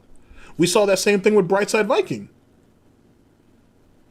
And I remember how, quick recap, Brightside Viking was probably probably the person Phil trusted the most in life. Next to John Rambo. And what happened was essentially when the whole escort situation happened in 2017, it led to Blood of the Blood Gods, which is when Brightside Viking decided to go to war with Kiwi Farms. Now, at this time, or no, a little bit after that, I should say, Brightside Viking had something to happen, something in his life, and he had to change jobs. And because of that, the contributions slowed up. But up until that point, people like the SOK as well as others used to be like, hey, why are you giving him so much of your money? What do you have put away for yourself just in case shit happens, so on and so forth. And he's like, hey, I work a really good job. I have plenty of money, so I can afford to give a little bit of that away. Couple years down the line, then what? Then they were saying that Brightside Viking was living out of, and this is an exaggeration, of course, but he was basically living out of like a cardboard fucking box when he had to change from one job to another. It makes you really think. And he should be the example. Because Brightside Viking front line for Phil for a number of years. Against some really sharp opposition, too. And if you saw how he fell, why wouldn't anybody else think that couldn't happen to them, too? It's already happened to one of you. They were fine 2 months ago. Well, I guess it was, at this point, it's almost 3 months ago. Till Twitch screwed me, and now they're bad again. That's just life. That's something I have to deal with ongoing with the kind of job that I have, is that there's potential that I could just get screwed over at a moment's notice because some company does some mindless, stupid-ass change and fuck me over, right? It's something I have to live with. I'm hoping that now that I'm here full time on Twitch, excuse me, on YouTube, that now What an idiot. I can build this up to something that will be positive, and hopefully that kind of shit won't happen. If it does, there's nothing I can do about it. I don't need to be told, oh, you should save money. Oh, you should cut costs. You should just do this. This will all help you. Shut the fuck up. No shit. Like, do you think I'm 4 years old? Dude, I'm 39 fucking years old. I know more about money than you do. You don't need to sit here and talk to me like you know better. Like, what the fuck? Because again, it's... Let's bring that part back. I am 39 years old and I know more about money than you do. Despite the fact that you've lost more money than most of these guys will ever probably gain, first off and foremost. And you've probably begged for more money than most of these people are ever going to get. So, yeah, I guess so. I suppose. But does he not see the irony in that? I know more about money than all of you. I filed for bankruptcy. I'm going through foreclosure. I'm begging you guys for money on a daily basis. The fuck? Where is your point supposed to be made in all that? What is your point? What point was he trying to make there? And then you're saying that you don't want to hear anybody's feedback on anything. Well, you're the one who said early on in this that you were out of options. You've exhausted everything you had up to your mental capacity, and you didn't know what you were going to do. Right? Exactly. How is he going to put Jasper through college? If Jasper lives long enough to make it to college, I should say. Like, I wish he would think more. You know, and he's been in a financial rut his whole life. He's always been bad with money. Darkside Phil is like your quintessential idiot who believes in keeping up with the Joneses. He was never satisfied or happy with what he had, and it's nothing wrong with that, by the way. There's nothing wrong with being satisfied with what you don't have. It's definitely something wrong with trying to keep up with everybody else. But there's nothing wrong with you not being satisfied with what you have, but then work to obtain the things that you want, or even the things that you deserve. And Darkside Phil don't believe in doing that. If nothing else, I was going to say a victim of circumstance, but really he's a product of circumstance. He's someone who kind of grew up with parents who had somewhat means, and he never really understood the value of a dollar. But he looked at everybody else around him and was like, well, they have nice things. Why don't we have nice things? And then he calls his neighborhood the hood and shit. But even in the nicest neighborhoods, people get killed. Or there's some type of violence in some way, shape, or form. No place is completely safe. Maybe he had a problem with the color of the people that were around him. This is well known. But at the same time, though, too, their houses probably looked really nice on the inside. You know what I mean? Your mother's house looks nice. Some of the stuff in there is outdated, but you know, she goes along with it. What's up, Raven? You kind of go along with it. They're happy with what they have. And in a even bigger stroke, he questions his parents on why they wouldn't move out and try to do better for themselves and have more, when in actuality, he's the reason why they don't. He's the one who's been siphoning money out of them since he essentially got fired from the helicopter company, and he's been one of their largest financial deficits. But he don't see that, which yet again goes on to further justify my claims about how he just doesn't value money and he doesn't understand it. I spend this, but this right here should be here when I get back. Just like with the Xbox. He made $900, this is the way I look at it. He made $900+ that day. You add super chats and everything, it may have been closer to 12 to 15, give or take. And gifted memberships, of course. And he's like, all right, cool. I'm going to spend the money for this Xbox, and then I'm going to be able to recoup it later on. And essentially, that's what he did yesterday. Yesterday, he got, what, $300+ just in the earlier stream? $320, I think it was. So he made $320 off that. Who knows what he made off the night stream, because I don't know. I haven't seen that yet. So, you know what I'm saying? He doesn't understand budgeting. He doesn't understand planning. And this is the stuff that frustrates him. Because the way he looks at it, everybody in his audience are just stupid ass fucking kids. But they can't be that stupid if they're able to flush you with money every day, right? Or am I misreading that? I don't know. Now that I'm here full time on Twitch, on YouTube, that now I can build this up to something that will be positive, and hopefully that kind of shit won't happen. If it does, there's nothing I can do about it. I don't need to be told, oh, you should save money. Oh, you should cut costs. You should just do this. This will all help you. Shut the fuck up. No shit. Like, do you think I'm 4 years old? Dude, I'm 39 fucking years old. I know more about money than you do. You don't need to sit here and talk to me like you know better. Like, what the fuck? Because, again, it's under the guise of, oh, I'm trying to help you. No, you're trying to annoy me. You think this is something I haven't thought of. What the fuck are you talking about, dude? Holy fuck, man. So stop it. Oh, man, I never would have thought that maybe I should cut costs. Oh, what a revelation. Thanks so much for giving me this critical piece of information that I never thought of. King and Queen Tut. That's funny. That's funny. I knew I saw that the first time I watched this. And don't we still owe back taxes? Just making sure. I just wanted to verify that that's a thing. We still owe back tax money, right? That's still a thing, yeah. Just wanted to make sure. Just wanted to make sure. On top of that, in a lot of ways, he justified something else. His lifestyle, which isn't much of a lifestyle, by the way, clearly, but he justifies the need to have that. He justifies that all the time, actually, when he talks about how I deserve to relax, me and my wife deserve to have a nice day out, so on and so forth.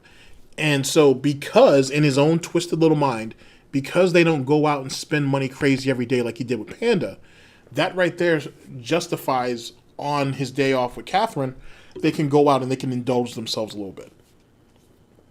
At the same time, any responsible adult would put money aside for that.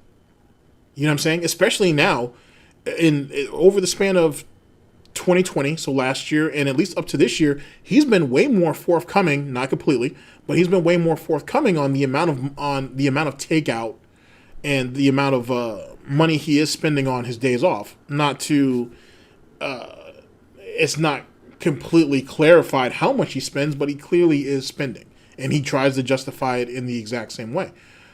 With that being said, if you're such a responsible fucking adult and you understand finances to the level or degree that he says he does, then why can't you just put money aside for that each and every week?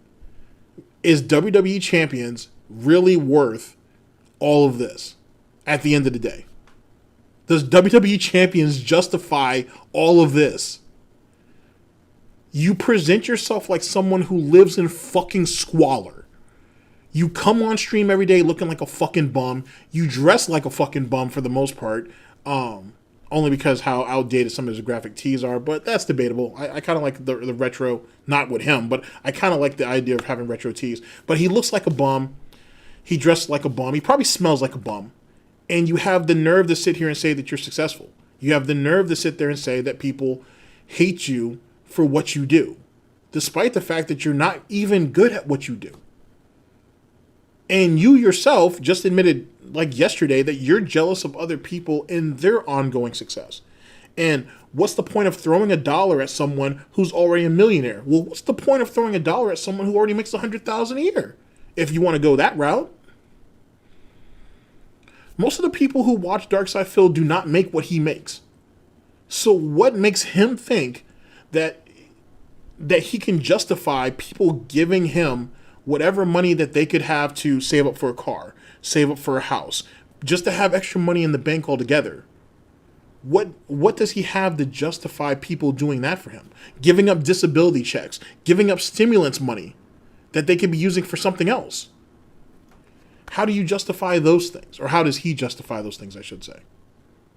And this is why there's so many people on his goddamn neck day in, day out. And he don't see it. He can sit there at the snort fort and say he's the king of whatever this is, right? On my end of it's Galtopia, but on his end, who knows what he calls the shit. But he can say he's the king of whatever, but what do you really rule over? What do you really have to show for it? you're perpetually in debt year in, year out. And you might always be. If he won the lottery tomorrow, I guarantee you, depending on how much he wins, of course, he would be right back to where he's at in a couple years. Easy. Easy. Oh shit, what's up, Fang? I ain't seen you in a minute. But let's continue. Totally doesn't make me feel like shit to know that I've cut all the costs, that my wife is working her ass off at a job to try to make money to contribute, to make ends meet, and we're all stressed the fuck out over here. Now's the time. I'm glad he brought that up. I don't think Catherine gives up her check anymore. I don't think. I think that since Phil files taxes, it kind of makes sense why he would have Catherine's pay stubs, but I feel like he doesn't... if any of you guys remember back, how Catherine was giving up like half of her check, a little bit more than half, like a year or two ago. I don't think that happens anymore. I think she's sitting on more and more of her money. At least I hope so. I hope she's sitting on more of her money, and she has that shit kind of banked away. But I don't think that's the case anymore. I think Phil is right back to where he was when him and Panda were together, and he's pretty much paying for everything. That's just my idea. she's still sniffing coke off the bathroom sink. Is that what that's where her money's going? Let's continue. So stop it. Oh man, I never would have thought that maybe I should cut costs. Oh, what a revelation. Thanks so much for giving me this critical piece of information that I never thought of. It totally doesn't make me feel like shit to know that I've cut all the costs, that my wife is working her ass off at a job to try to make money to contribute, to make ends meet, and we're all stressed the fuck out over here. Now's the time for you to tell me that I should cut costs. Oh, thanks. Genius level. Do you understand why I'm a little frustrated? Just a little bit. I hope you do. I really hope you do. I hope you understand why maybe this is the wrong time to say something really, really silly like that, you know? And again, this is why I'm not banning SnowKarl or whatever, but sometimes you gotta use common sense. I hate to say it. Just some people just don't have it, man. Some people just don't get it. They don't have that common sense. They think, even when they're well-intentioned, they don't understand when their actions can have, you know, negative repercussions on someone or make someone feel like crap, you know? The last thing I need right now is someone talking to me like that. And, you know, it makes me feel like it's condescending or it's insulting, like I'm dumb. And I didn't know. Remember, ladies and gentlemen, he's 40. 40-year-old man talking like this. Oh, yeah, that's right. She does have like 3 days off. Like, Annalie brings up a good point. She has like 3 days off now? Yikes. Is she working... Actually... like, since you're right there, Annalie, I'm gonna ask you this. Do you think she even works at what was that? Not Fred Meyer's, Kroger, I think is where she was working. Do you even think she even has that same job, or do you think she's changed jobs since then? Well, let me ask the whole chat actually what their thoughts are on that. Oh yeah, that's right. Did SnowKarl like pay tribute to stay on? Just like Swaggin's bitch ass did. It's like a lot of those guys did, actually. I almost said straight cash homie, but he kind of really just paid for mod ship, theoretically.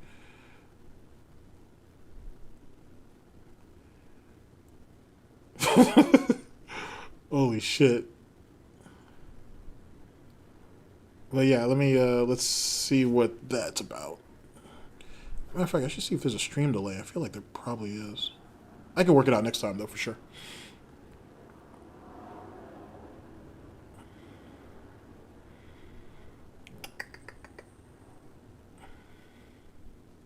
Yeah, his days off never made sense anyway, but if she has 3 days off, then it's possible. He's just kind of swapping through. To be honest with you, I've always believed that there's no reason for him to stream 6 days a week. It's unnecessary. It doesn't benefit him in any type of way, shape, or form. I haven't seen the setup yet, Robert. So I don't know exactly. I mean, his setup's a fire hazard now, to be honest. But I haven't seen what the new setup looks like. So I have to wait and see. I have to wait and see. And he's the middle unit too, right? So like, I don't. I mean, he's kind of fucked all the way around if you think about it. He's kind of fucked all the way around. Excuse me. If a fire breaks out at the Snort Fort, it's not going to go well. That's all. I will definitely say that. I mean, him and Catherine and Jasper should make it out, but that's a wrap. And I don't even know if, I mean, I'm sure he has homeowners insurance because he lives in a community. He's kind of required to. I'm sure he would try to argue that he lost more money than what the insurance will cover, but it is what it is. If I feel like though too, Darkseid Phil's the type of person to get the minimum amount of insurance. So if that comes back to bite him later on, that'd be something extraordinary. Yeah, we get roast pig on a regular basis anyway, but it would be rather delicious. Wouldn't have a chance to actually clean them though before we cook them, so that's a thing in itself. Get properly cooked bacon.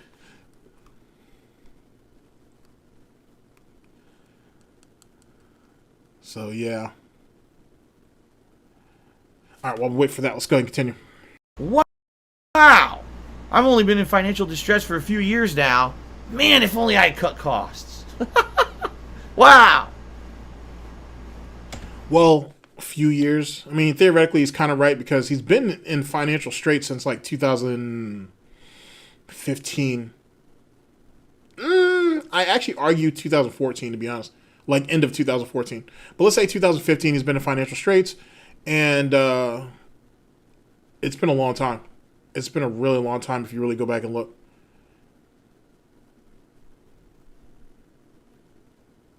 Oh, wow. There's 5 events coming up for WWE Champions? No, I did not know about that, Bell. Holy shit. Like I said, though, I think I said this on the last stream or the one before. He's fallen in the rankings in WWE Champions. It's going to cost a lot of money for him to get back up. Either that or he gets a lot of lucky pulls. One of the two. And it doesn't look like it's going to be something he's going to grow out of. So it's going to be a mess either which way he looks at it. Seriously, man. Oh.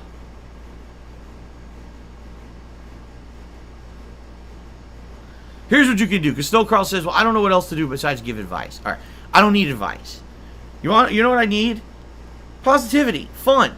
Say, oh man, I can't wait for a great stream today, Phil. I'm gonna chill with you. Sorry to hear about your financial problems. I don't, let's move on. Let's not talk about them all day. Instead, let's have some good times together. Here's an off-topic thing that could completely change the subject that'll take your mind off of it. Not, oh, here's some worthless advice that everyone's told you for the past 5 years. And you clearly didn't listen to it, and look at how you've fallen further and further into the slump in 5 years. But I also like how he was like, yeah, I want positivity. So money, tell me how great I am, tell me how entertaining the streams are, and money. That's essentially what he said. Well done, Phil. Well done. That would be a better way to approach it. So I'm trying to be constructive, all right? I'm trying to be constructive here. Bringing up his problems, Red, is what keeps them invested in him. You know what I'm saying? He can't. It's funny how someone who talks about positivity day in, day out doesn't actually use positivity to bring people to the streams. He relies on negativity. He relies on being the eternal victim, right? To keep people invested in him and keeping people caring about him. Because the guy doesn't know shit about being positive. Doesn't know a goddamn thing. Yesterday, for example, when he was getting all of the money in the first stream, in the pre-stream, actually, he's like, oh, it was like a rain of positivity or a wave or some shit like that. Something water related, which is weird because Phil doesn't actually drink regular water and he doesn't bathe on a regular basis. So why the fuck would he bring up anything about water? But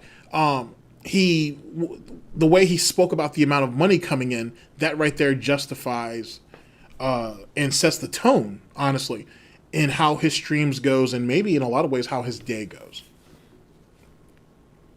Best way to enjoy a gameplay stream is to talk about gameplay or gaming and not talk about this shit constantly.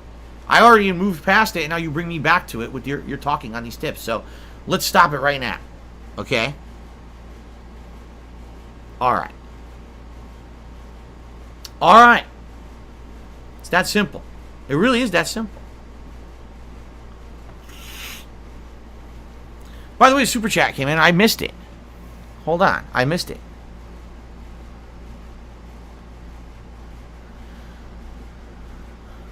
And you're right. See, Just the Facts Man is correct. He says, see, now this took another 20 minutes of the stream to handle one viewer because this happened. You're right. That's why I don't like it. I don't like being derailed. I like just being streamlined and being more in line with what we want to talk about. But this is what happens. This is what happens when you run an interactive stream where you commit to interacting with people who contribute. Is you got to kind of respond to everything. Do you here? I'll bring this back for you because I wanted you to hear this part. I'm really glad that this was left into the video. Do you hear the disdain he has when he talks about interactive streaming? And the fact that he has to, at least the way he says it, he has to sit there and he has to interact with these people and he has to act like he gives a fuck and he has to care about whatever their topics are if it doesn't entertain him or give him money, of course. Like, I really want you to hear the disdain in his voice when he says that.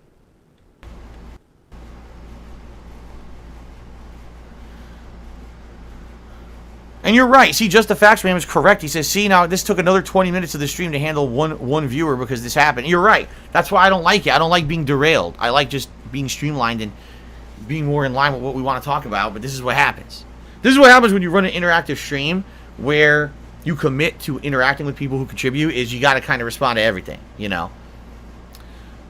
Because if I didn't respond to SnowKarl, then he'd be like, oh, he ignored me and I don't feel appreciated. You know, that's kind of the double-edged sword you walk when you do an interactive stream like I do. Is if either I address the nonsense that's going to bring us to a negative place, or I ignore it, but then the person says I didn't address them, and then they feel like I basically, you know, blew them off, which isn't right either. So Just the Facts Man did a super chat and says, more power to you. Time to take out the garbage. Time to take out the garbage. And by the way, I'm not saying SnowKarl is that at all. Actually, it was the other shitheads. Because here's what happens. SnowKarl says something. He's already kind of started backtracking on his disdain for SnowKarl. You're just going to start really hearing it now. Like, it's really befuddled. Because he said earlier, hey, if you don't like what's going on with the stream right now, I don't care about your advice. All these things that he said to SnowKarl, you can leave. You can keep your fucking $1, which is not even really $1. It's like 70 cents or... Oh, never mind. I'm thinking of... Yeah, because he's still using... He's banned from Streamlabs, right? Like, he's banned for getting tips, I should say, off Streamlabs? Or did that get rectified? Because I think... Because he's using Stream Elements now, right? Yeah, he's trying to say chargebacks. He'll bring up chargebacks eventually, though. Okay, whatever the median is that he's collecting his tips from, right? I think it might be Stream Elements because remember how he couldn't get tips off Streamlabs. He could get it would still pop up all the other notifications, but it just wouldn't. He couldn't process his tips through it. Excuse me. So what is it? Is it still like 70 cents out of every $1 that's given to him? Like there's still like 30 cents getting taken off the top, or whatever the case may be. So it's not even a full buck. SnowKarl didn't even have the decency to send him $1.30. He only sent him $1. Phil's only gonna walk away with like 70 cents. Let's just say this is what he's trying to preserve. But we'll call all these other people 50-bit bitches. But we want to preserve 70 cents. Makes a lot of sense. Okay, so he did say recently. All right, big ups. I appreciate that. I didn't know if he... did anybody actually ever find out what was the deal with that Streamlabs situation? Anybody have a hot take on it? Because that happened to... I think that happened to Wings, too, actually. I know I saw that on a Lumix video or something, where he said that he wouldn't be able to process his tips through Streamlabs. He thought initially it was going to be like a glitch or something. But but I think he's at peace with the fact that the trolls finally got him. Which is something we take for granted too, really, real quickly. We take for granted a lot of the crossover between the Wings trolls and DSP detractors. You know what I'm saying? They're not one and the same, obviously, because they both groups operate in different ways and have way different MOs. But is that what that is? All right, my bad. Good call. But there is a lot of crossover between the two. Oh, okay, cool. That's what got him tossed out. God damn. Holy shit. All right, I got a different... Wow. Okay, I appreciate the clarification on that. God damn. Well, you know what they say. Attack the money. Attack the fucking money. Big ups to Super Crazy's in the building. You'll notice there'll be like 3-4 people who are just, oh, here we go. Viper Strike. I agree. He does deserve it more than Wings, though. He does. I mean, don't get me wrong. Wings is a piece of shit, too, but he does deserve it more than Wings. But Wings has door dashing. And that he's gaining a lot of weight off that, too. Now I think about it. You shouldn't eat every little thing, every little thing that's given to you. At least put it in the refrigerator or something.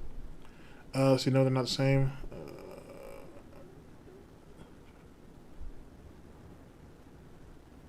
You really think so? You really think he'll boost? You really think he'll be back to where he was if he goes back to Twitch? Okay, that's definitely gonna give me something to think about. That's gonna give me something to think about. All right, big ups on that. All right, let's continue. Bite his neck when he's talking to SnowKarl about this. This is our opportunity to fucking be dicks to Phil. And they are. Then they're dicks to me. Like, they do it. They purposely do it. And it's bullshit. It's very fucking annoying.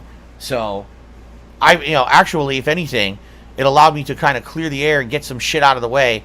Not even SnowKarl, but other shitheads who were just sitting there waiting to insult me. And it worked out well, so I'm okay with that, All right. Excuse me. Excuse me. So wait, who is this? Just the Facts Man.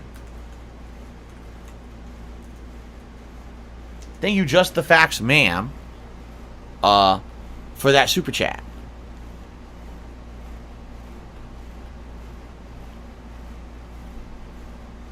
Okay. All right, whoa. Well, ladies and gentlemen, I don't know, did a pop-up show up for this? I didn't see it, but then again, I was in a menu because I was updating. I just got a whopping and a very generous $100 tip from BattleDuck9000, who said, hey, Phil, you ever consider doing maybe a fundraiser marathon? /smartass joke. No, it never occurred to me. Man, what a groundbreaking idea. Thank you so much, BattleDuck. I don't know if did it pop up or not. I don't think I saw it. And I don't know why it didn't pop up. It's so weird because it seems like randomly certain contributions, the pop-ups aren't appearing. I don't know why. So that's a thing, too, I've been kind of thinking about over the last maybe week or two since Phil keeps putting emphasis on it every once in a while about how some donations that come through aren't being spoken about at all or don't get a prompt or a pop-up for it. And how there are donations that are given off-stream or people who contribute at times, or people who contribute during streaming times, but they do it in other methods, and that's not popping up on stream either. Is that all? Not all of it, because clearly not all of it's going to be only iced coffee. But is anybody got a theory? Anybody got a theory on that? Is that him? Is that clearly just only iced coffee contributing under different names, or is that other pay pigs finding a way to do it without giving notification to the stream? And if so, why the fuck is Phil even talking about it? If you got $100 and it didn't pop up on stream, right? And so there's no paper trail or anything, why would you bring that up? Like, what is it? Like, if that's not coming up in the chat, if there's no notification for it, why bother doing it? Oh yeah, and he still gets resubs on Twitch. That has to be like a glitch or something, though. Because even when he got kicked out of the partner program April 21st for the week or two, maybe 3, that he was still on Twitch, he just wasn't partnered with them, he was still getting resub notifications and stuff too. Yeah, bragging rights, that could be it. But see, that kind of fucks him in the end though too, because Phil's is known to tell people, hey, I don't want 1 or 2 people contributing and that's it, and that's not really helping me. It's prepaid for months. Oh yeah, that's right. Wait, you can do that? Or that can be done on Twitch? That makes a lot of sense, actually. That makes a lot of sense. Because Sweet Anita has, and don't question me on why I was over there watching Sweet Anita, but yeah, Sweet Anita has a lot of that too. He made holy shit. Is he the one who, it's only us Coffee too, who's also tipping under Ann Lee, for example, Agent Proper, as well as a couple others. He's the one that's doing all those too, yeah?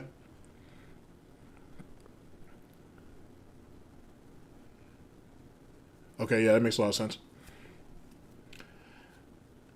Yeah, that makes a lot of sense. Jesus Christ. As the plot thickens.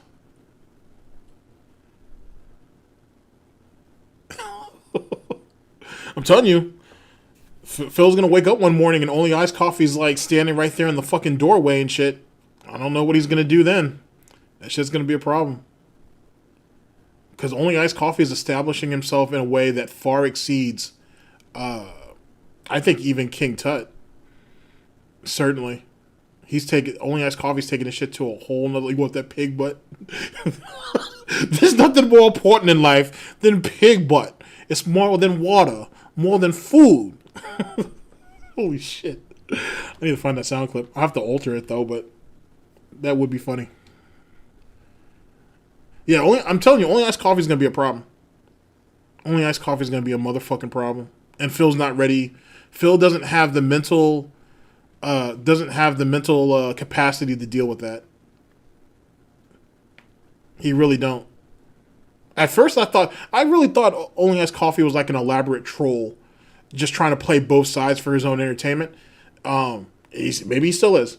Who could say? But it's getting out there now. It's getting out there. Not enough to where I feel any concern for Phil yet, but it's definitely becoming a problem. I don't think Tut ever wanted to be a mod though. I don't think Tut ever wanted to be a mod. I bet you, but I guarantee you this: if Tut had asked to be a mod, he would have got it. Clearly, he would have got it. You're talking about you had somebody for a time who was able to convince Phil to essentially shuffle his whole autistic schedule around to some way. I mean, Phil bent the knee to Tut. He bent the knee to him. He was like changing up like the whole schedule essentially for Tut. You know what I'm saying? And we all know about Phil's epic hatred for Street Fighter V. I mean, you know what I'm saying? You were able to convince Phil to do that. And then you had Phil doing these little love letter messages being like, "Oh, I'm playing Street Fighter V tonight. I hope Tut shows up." I mean, Jesus Christ, that sounds like the same notes that Catherine leads out there for Tyrone and Jim and shit when, you know, after they leave the gym. It's like shit like that. Like he was really courting King Tut. And then the amount of hatred that he had for Tut too. I don't know if, I'm not sure if Tut got mod ship over there with Low Tier got. I don't know if he needed it.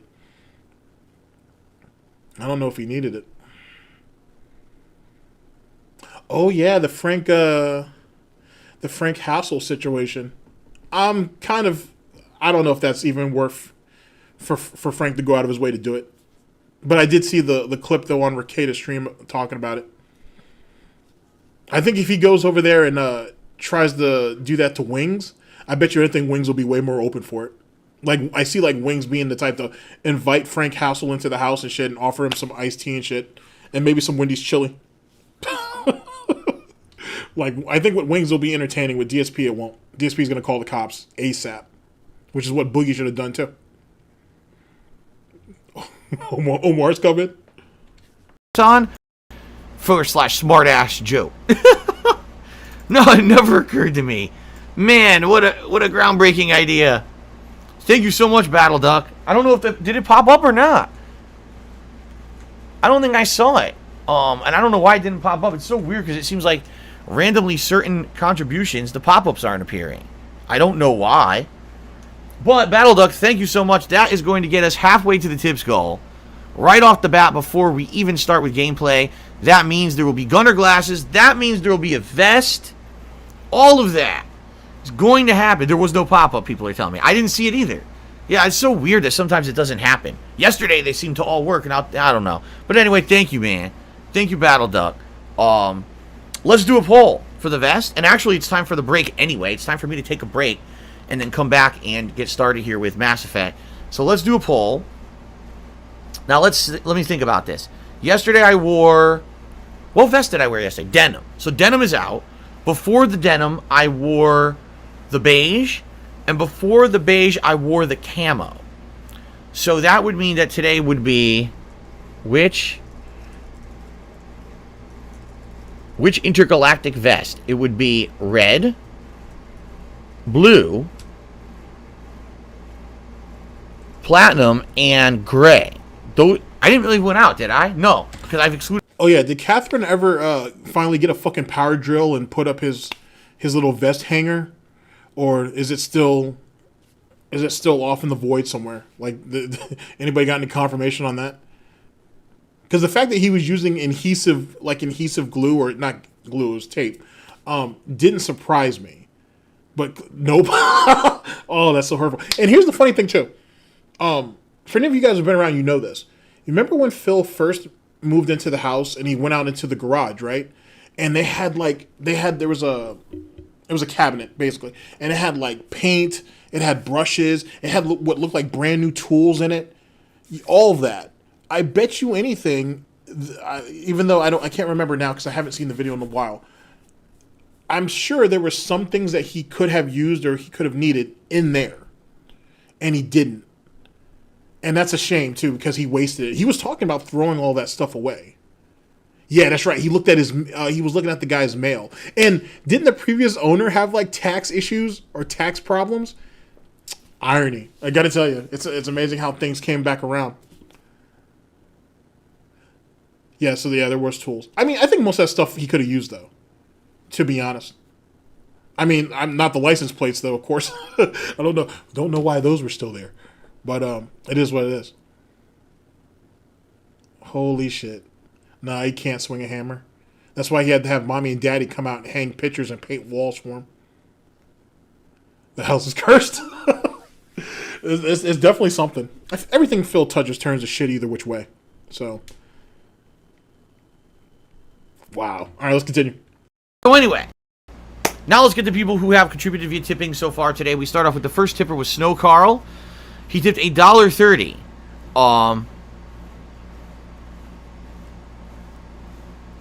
SnowKarl, I'm not even going to address what you're saying. It's the stupidest thing ever. Like, dude, I talk about this every fucking day.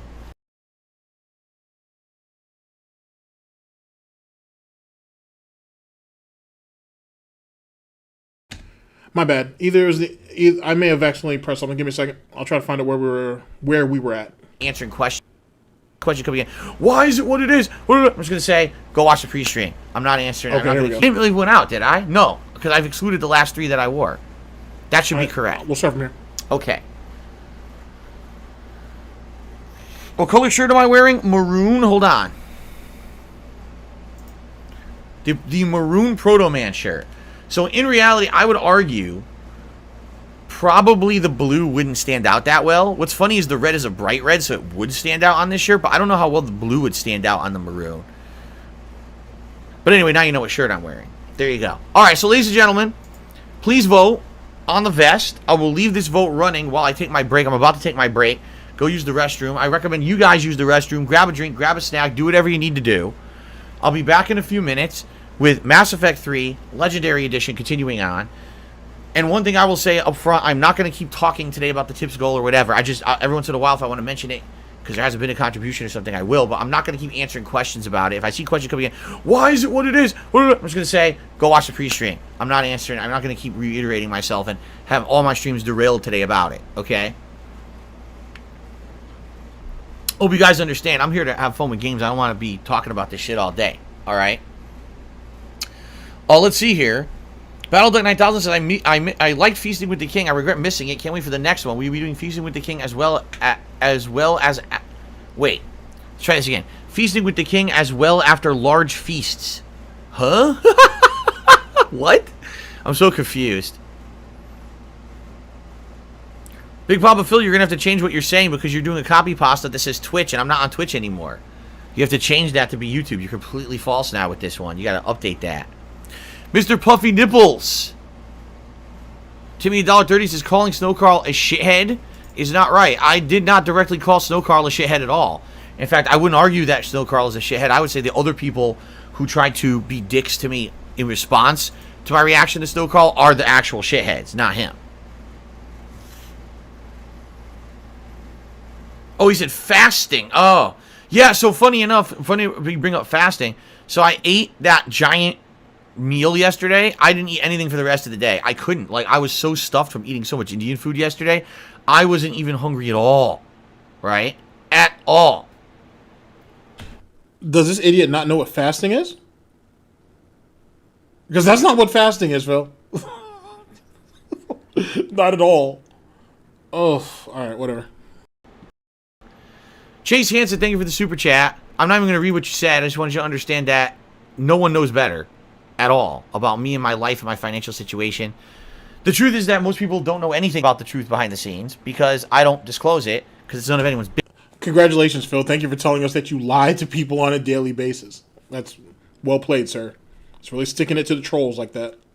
Business.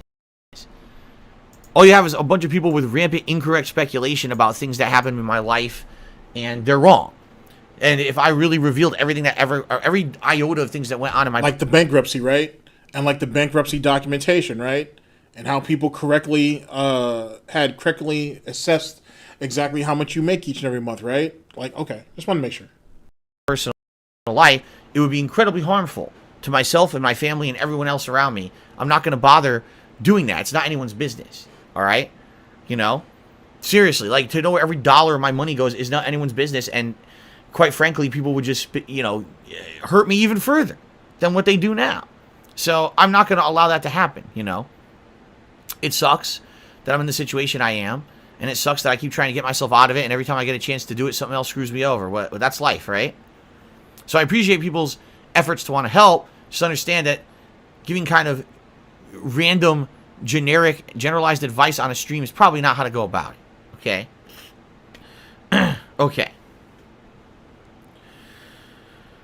All right, guys. All right. That is it. Let us now take a break, like I said. Let us now grab a drink, a snack, whatever you need to do. I'll be using the restroom, and I'll come back with Mass Effect 3 in a few minutes, all right? Keep voting on the vest. I'll see you guys in a few. Very nice.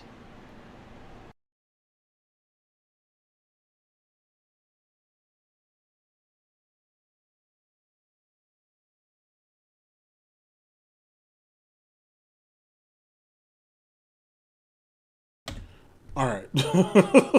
Here, let this last sequence play out first. And go ahead and give some thoughts on this, and that's it. Actually, I'll look back in the chat, because I know he said what game this is. Let's see what's up with that. All right, so let's put this up. I don't practice what I preach. I just, you know, I just do whatever. Oh, wow. Look at him. Look at him. He's entering into the realm of Amberlynn Reed and Chantel. Well, before Chantel was addicted to coke. Anyway, there it is, ladies and gentlemen. Taste testing. I don't even know if anybody uses that. Oh, fuck. Well, there you go. Practicing what he preaches.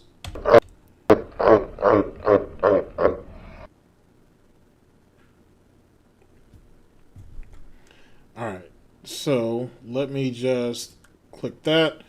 Alright, I'm just going to have that kind of playing in the background a little bit. Holy shit. Oh, he really put ASMR up there. Oh my Christ. Wow. That wasn't cherry juice. What? That was pineapple juice, someone said? He doesn't need all that sugar. I wonder if Phil is diabetic. Even if he was, it doesn't matter. He wouldn't. It's not like he would do what he needs to do anyway.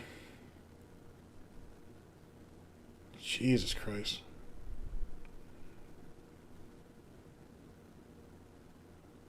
And the fake reactions, that's great. That's special. Could at least shave for this. Something. And doesn't his wife make curry? Like, why couldn't they just do a curry at home? I mean, it's not hard to make curry, but still.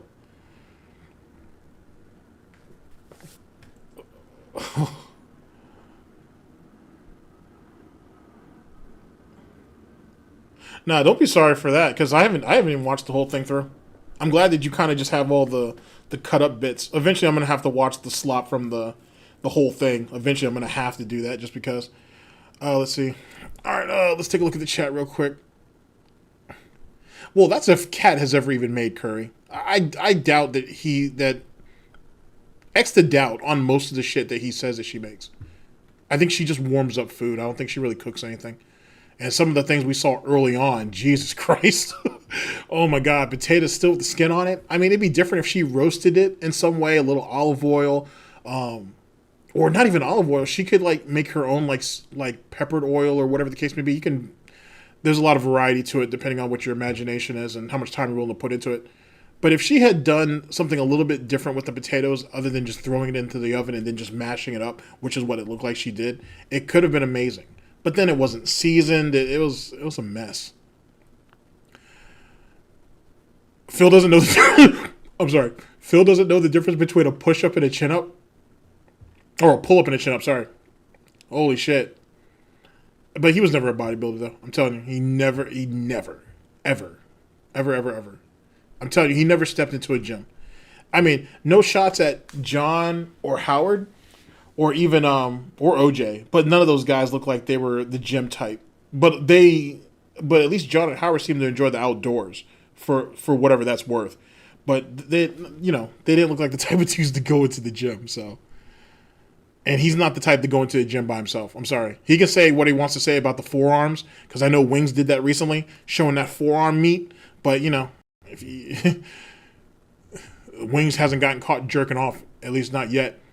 Let's see here.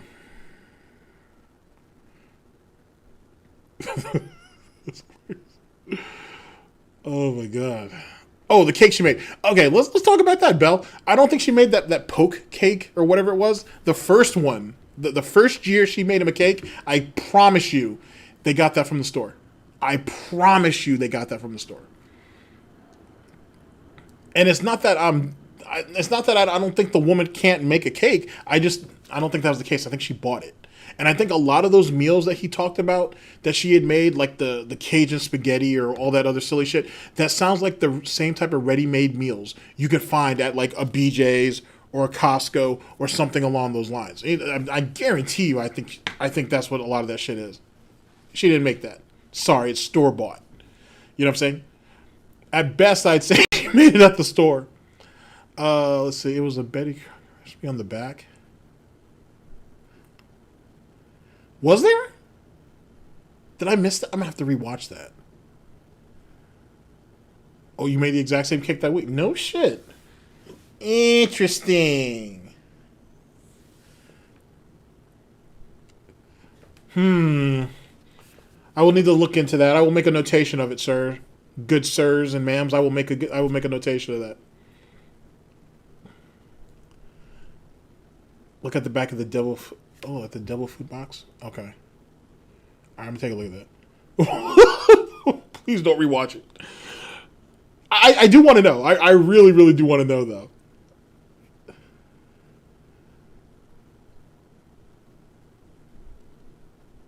Was it, the cake that he tried on stream was dry as shit, too. I'm surprised Phil didn't gag at that shit. And then he was trying to wash it down with water? Instead of fucking, why didn't you just bring up a glass of milk or something? Jesus Christ. Shit. That's insane. Absolutely insane.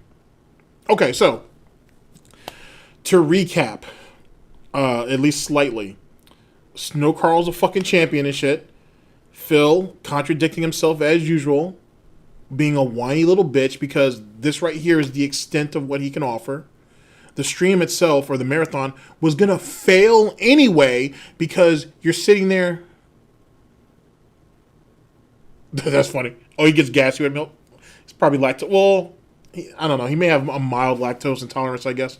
I still take milk over water, though. Lactose intolerant or not. But I don't know. I really love dairy, so that's just my pet peeve on that one. That right there. Oh, shit. Oh, no. I have failed you. More so than usual. Give me a second. Yeah, that right there. This shit is nightmare fuel. I can't remember who had the picture on this on Twitter, but when I saw it, I was like, Jesus Christ, that can't be real. That. When I initially saw this picture, I thought that shit was fake. I swear to you, I thought that shit was. I was like, no, there's no way. That's nightmare fuel. There's no way. And then look at him. Like you can feel You can feel the expression of pain that he has biting into this shit. Like, what the fuck is wrong with your teeth, my dude? Like, go to a dentist, please. It doesn't look that tough, right? I mean, it's supposed to be crispy, I think. But it doesn't look that tough. So what is your problem? And why eat it like that? Like, what is this? It's like Gargamel finally getting that Smurf that he's been waiting for such a long time and finds out the damn thing tastes terrible. Which I think that was a Robot Chicken episode now that I think about it. But that right there is Jesus Christ. Jesus Christ. Look at that. That shit's amazing. Oh, look at that. That just looks horrifying. That looks horrifying. Holy fuck, bro. Shit. Anyway. He's like Zuckerberg. It's weird watching him through, speaking about Mark, watching him during his hearing and like how he was drinking the water and whatnot, looked like a complete and total fucking cyborg. I was like, wow. Is that what happens when you're wealthy? Like, you just lose all sense of everything? God, dog. You really want me to zoom? I can't zoom it in, but I can blow it up for you a little bit if you want to see it. If this is where we're going with it.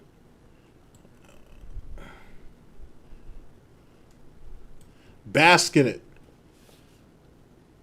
Look at that. That is fucking nightmare fuel. I'm sorry. I'm sorry. You have to, though. Like I said, Ann was really nice to go ahead and do this video for us. You have to see that. Oh my god, that's wild. It'd be different. And see, I think this is boneless though. I don't know if there's actual bones in that. I kind of want to actually find an Indian place around me and shit and actually try that. See what that's about. All right, I'm scared. Okay, I've done enough. Let me go ahead. Go ahead and bring this back up. Look at that shit. Nightmare fuel. And see, here's the really messed up part. Yes, Hate Army has actually. That's actually that was actually the emote that I was thinking about. But imagine this is what Catherine has to deal with. That is what Catherine has to deal with. All of that. That's terrible. That is terrible. It's more ghoul than man, to be honest with you. All right, let's continue. All right, let me just go ahead and continue playing that. So there you go. Wow. That's horrifying. Do you guys want the audio to this, man? I'll actually play it. Jaw gout. Teeth and gums gout, to be honest with you.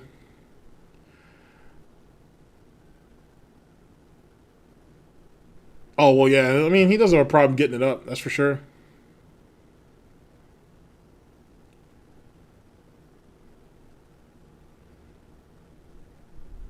Oh, we want audio. Okay. I will do that for you guys. If you want me to raise the audio, let me know and I can do that for you. Oh. Okay.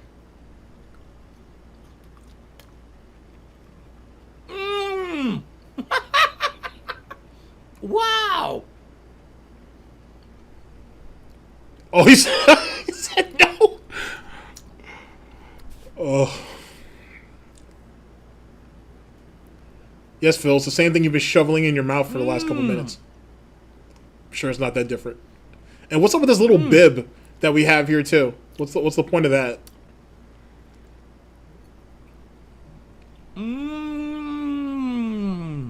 Wow. Man.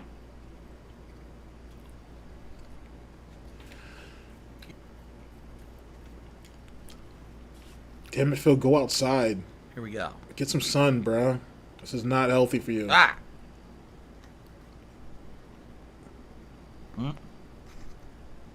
Is that the bone? That'll be the bone. All right, so the bone was there.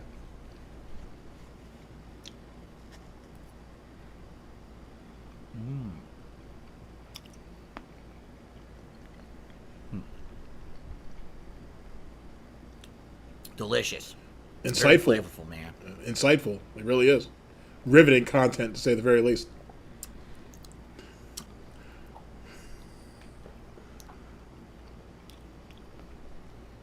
Yeah, he's very much a child. He's very kid-like in a lot of it.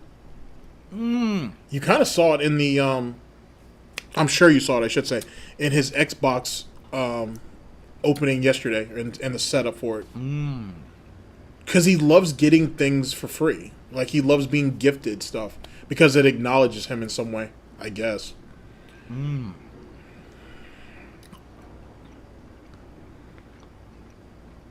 But is it worth it, though? I want you guys to look at this and tell me, is this worth it?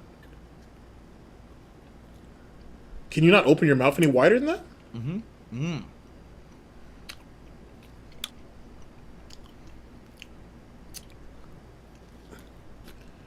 I'm telling you, every bite he takes, man, it's like that shit must be painful. Like, it hurts.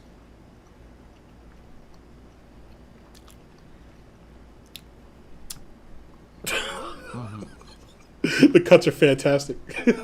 The cuts are fantastic. Holy shit.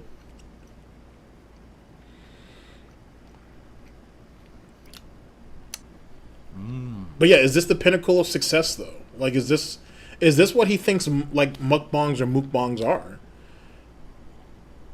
Or if this is as low effort as anything else that he does.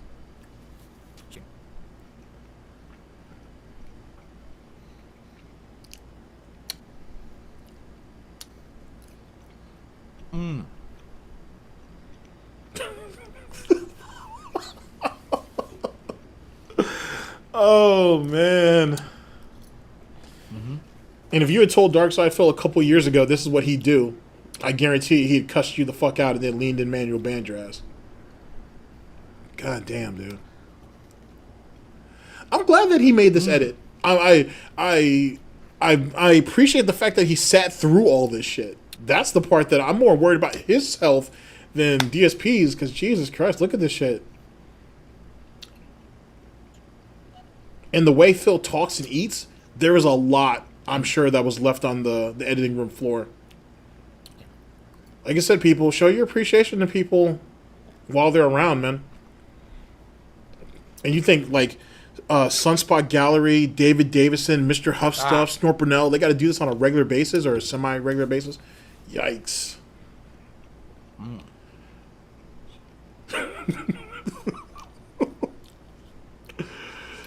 Oh my god. Where did life go wrong for you, Phil? Like, what happened? Like, you clearly were not deprived as a child. I don't understand.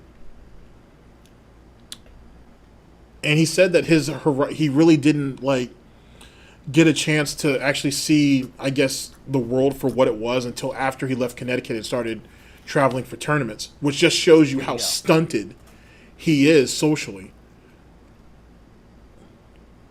But is this what it's like to be sheltered? I don't know, man. It makes me glad that my parents encouraged me to go outside and meet people. That's all I can tell you. It makes me glad. It also makes me glad to have older siblings. And maybe that's something that he was missing. Because remember, when Melissa came in, when Melissa came in, I mean, she came in under some rough circumstances. So...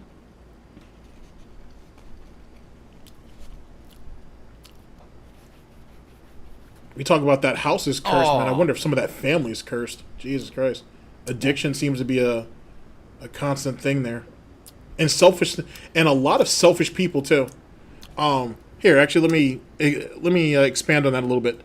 Do any of you remember the story he talked about his aunt? You know, the one that was a lesbian and the one that he got the gout from? Well, he talks about when she got really, really sick and she had to go into hospice care. Is it hostic? Hostic? No. Hostel? Not hostel, sorry. Is it hostics?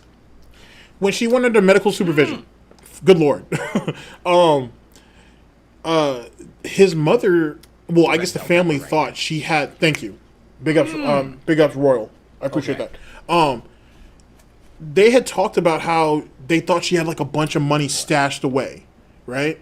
And when the I guess whoever it was that was taking care of her, whatever the name of the institution or whatever, when they came to when they called her, they were called his mother. They were like, "Hey, we got some unpaid bills here.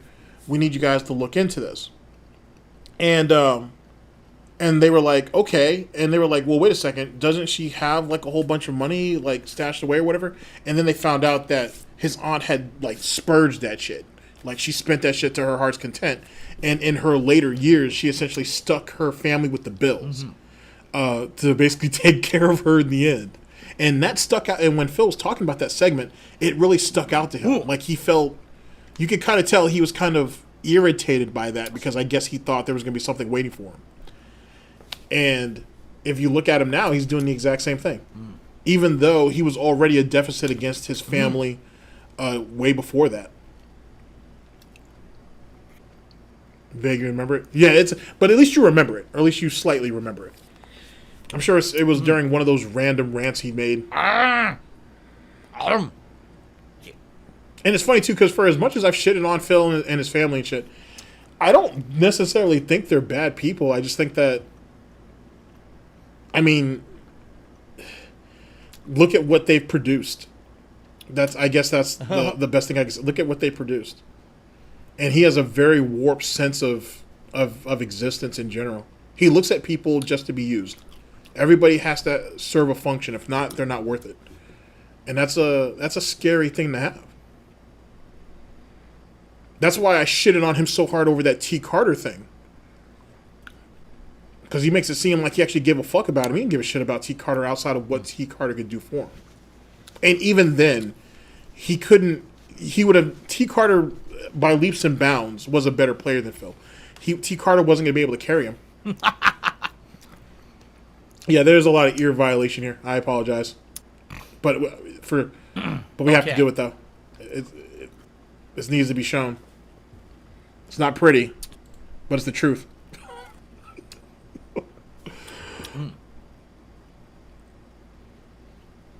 Yeah, there is something wrong with it. I don't know if he had, like, maybe if it was like I don't know if I could say a mild stroke. Something has happened to him, certainly. Something has happened to him because his face just doesn't look right.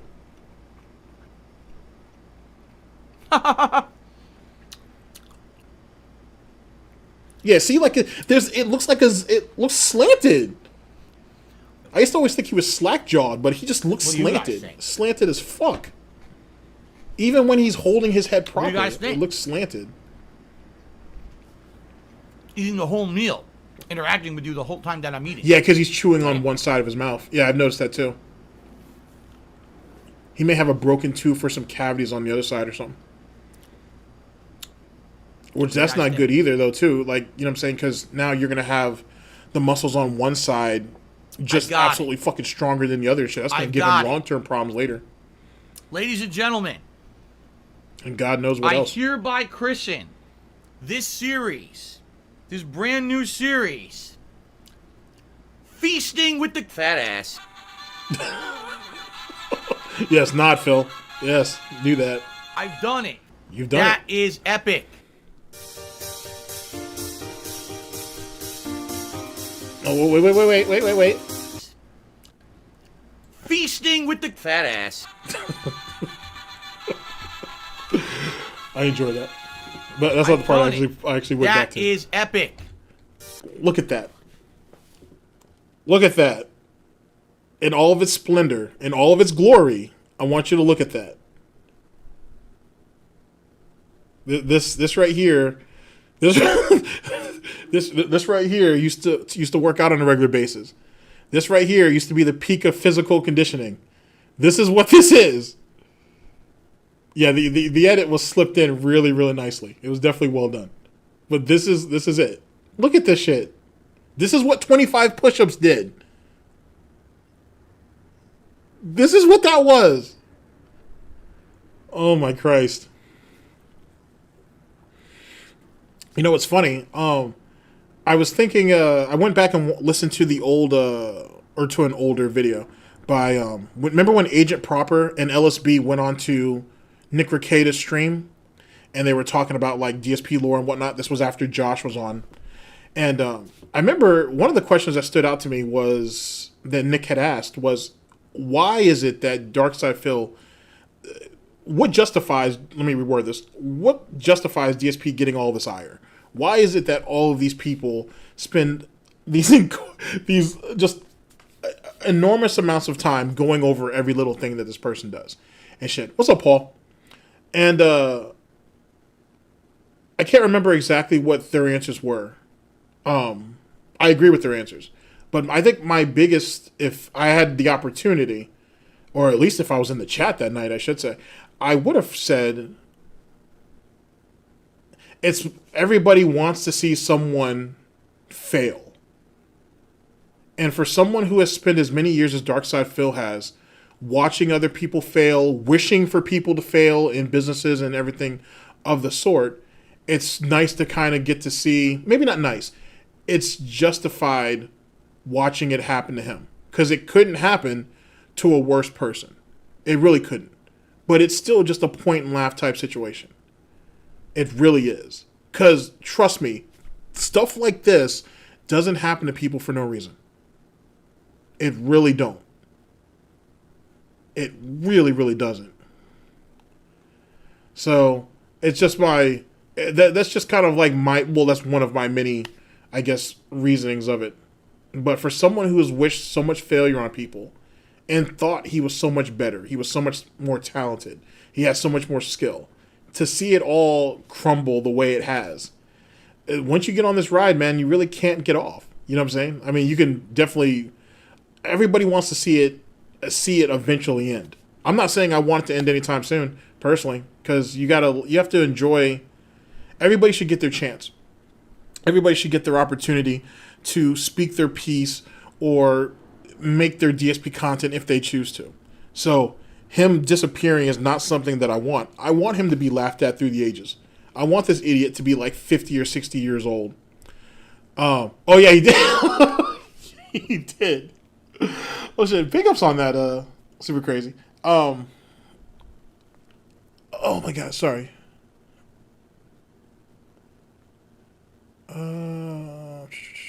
Really? Yeah, I'll definitely take a look at that. I appreciate that, Anley. I'll definitely look at that. I kind of like I usually just play what I think sounds good. But yeah, royalty for your music never hurts. It never hurts. Oh, but sorry, back to what I was saying. I think it's just kind of the way of the world. I think it's funny when you see people who think they're on top, they think they can't be touched, and shitting on everybody they could finally get what's coming to them. I think it's just the way it should be, to be honest with you. Because it didn't have to be like this. It really couldn't. I mean, it really didn't, I should say. Like, he could have been so much more in the FGC. He could have been so much more on YouTube. Twitch is debatable. If he didn't run the first time, he would probably have more exposure than he does now. But I think eventually he would have ended up getting phased out either which way. I mean, everybody has their time. You know what I'm saying? And then things fall apart. And I think that's the part that Darkside Phil has never been able to sit with, is that eventually he was going to get phased out. And the more and more people who showed up, the more and more he looked at everybody as a threat. And you can't treat anything like that at the end of the day. Either you get better. You kind of have to just kind of get better with it. Or you have to try something else. You know what I'm saying? No one's telling you to quit, but you have to try something else. And he never could do that. He was never strong enough to. He got his little bit of exposure or recognition or whatever you want to call it doing this, and he could never let it go. He couldn't. And keep in mind, he's on record for saying this, before YouTube, he felt like a nobody. He felt like his life didn't have any meaning. And that right there is dangerous. It's dangerous to think like that. It's dangerous to conduct your life that way. At the end of the day, this online thing is just that. It's online. It's entertainment, and it shouldn't be anything more than that. If you're that invested in this, you have much bigger problems, man. You have much bigger problems. And something like this, something like YouTube is not going to help you. It's only gonna chip away at you and wear you down. In Darkside Phil's case, he didn't have much to work with in the first place. He was a born loser when he walked into this. And I think that's the tragedy of the Darkside Phil story, if you will. You know what I'm saying? You had somebody who believed that he was more than what he was, but even then he didn't believe it until he could convince other people to believe it. And then that only reinforced what he already thought. It's really sad when you break it all down. But anyway, that's just my viewpoint of that. But here, let's let the pig have his triumph and shit.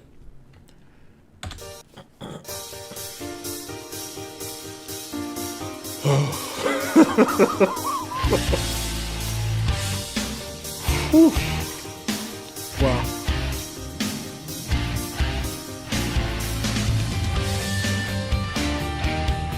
Oh. Fuck.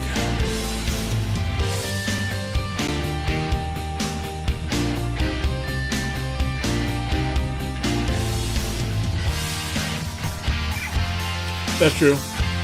He doesn't know much about respect. He really don't. But he craves everybody to respect him, though. It's weird.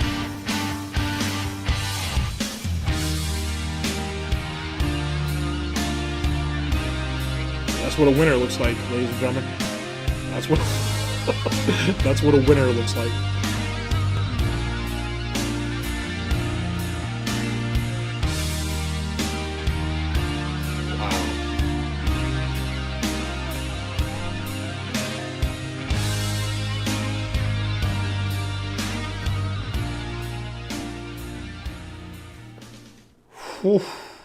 I don't practice what I preach. I just do whatever. Exactly. All right. Okay, ladies and gentlemen.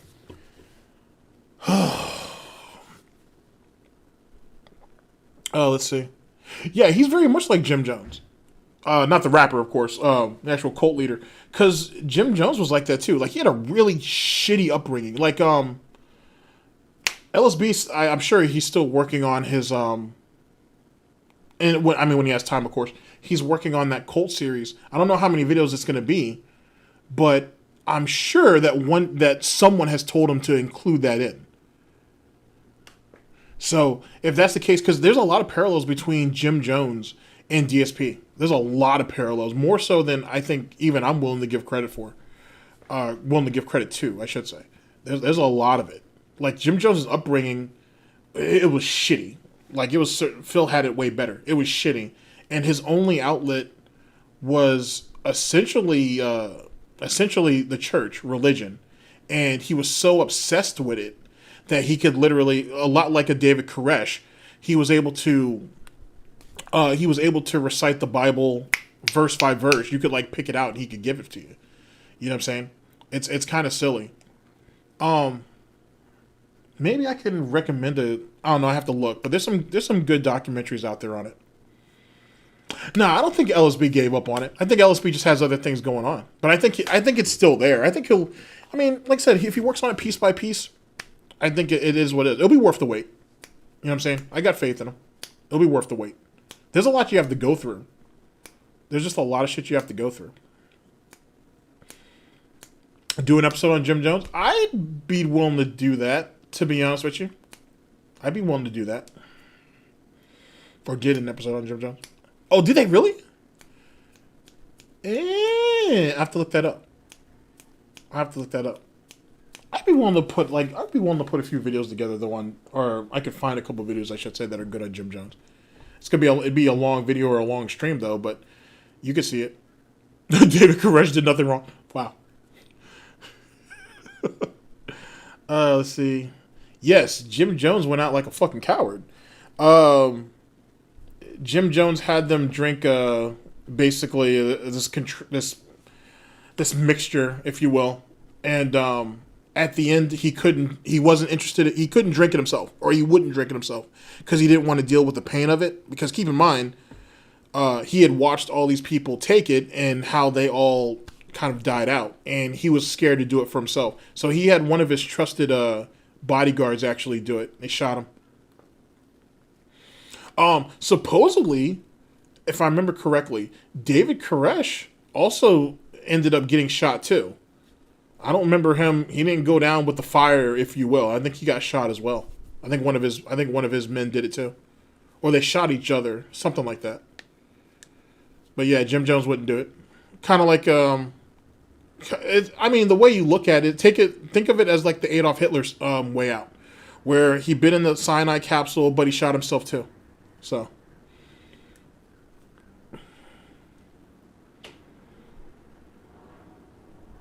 Yeah, well, Phil wants power and control. That's his whole MO. It's his whole fucking MO. It's all he knows.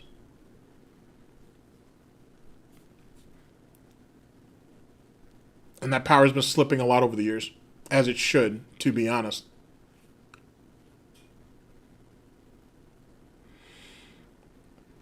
Yeah, actually, now that I think about it, because School said that Clinton had them killed. What I'm actually thinking about though is, I think some of those guys didn't stay in Guyana. I think some of them actually made it back to the United States, if I remember correctly.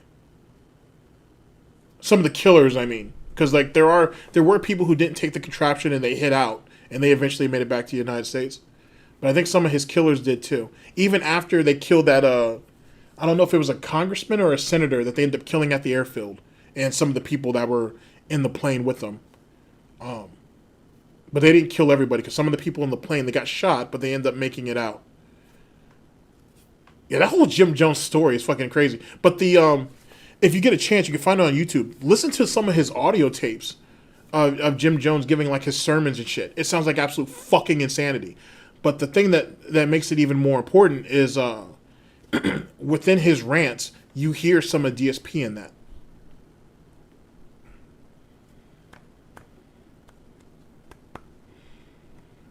And the word is. Oh, wow. Oh, it was on a fact-finding mission.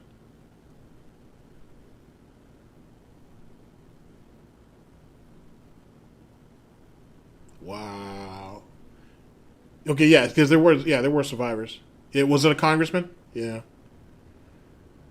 Holy shit. Had his gutter shades on. Holy shit. All right, guys. Like I said, I'm not gonna hold you guys up any longer. There will be a stream tomorrow, and we'll continue to go over this. So this was after the we went over the post mukbang situation, and we actually got to see clips of the mukbang itself. Thank you very much to Ann Lee. I will leave a link down in the description to both of those videos if you have not seen them yet, as well as a link to the song that I played. Tomorrow, we will be going over. I don't know if it'll probably be another long stream. We can go over some of the Xbox stuff, if that's a thing. If by chance the stream's not tomorrow, it'll probably be Wednesday or Thursday. Sorry, tomorrow's Wednesday. Because I usually try to stream on Tuesdays. If it's not up tomorrow, it'll be Thursday. But I'll more than likely do it tomorrow. So that is a thing.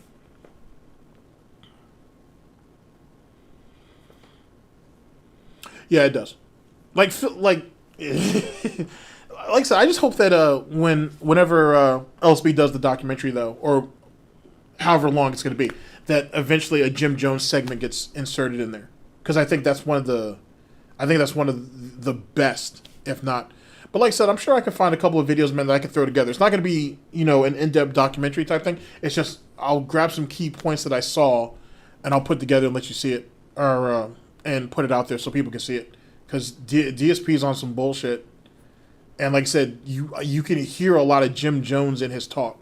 You really can, if anybody's willing to hear it out. In any case, thank you all for coming out and whatnot. Big ups to all the detractors and just all the viewers that showed up. I really appreciate it, yet again. And Jim Jones doesn't talk like, well, he kind of talks like a wrestler. Kinda. Sorta. Anywho, thank you guys for coming out and whatnot. Like I said, big ups to everybody. Like I said, the links will be down in the description as soon as this is all done.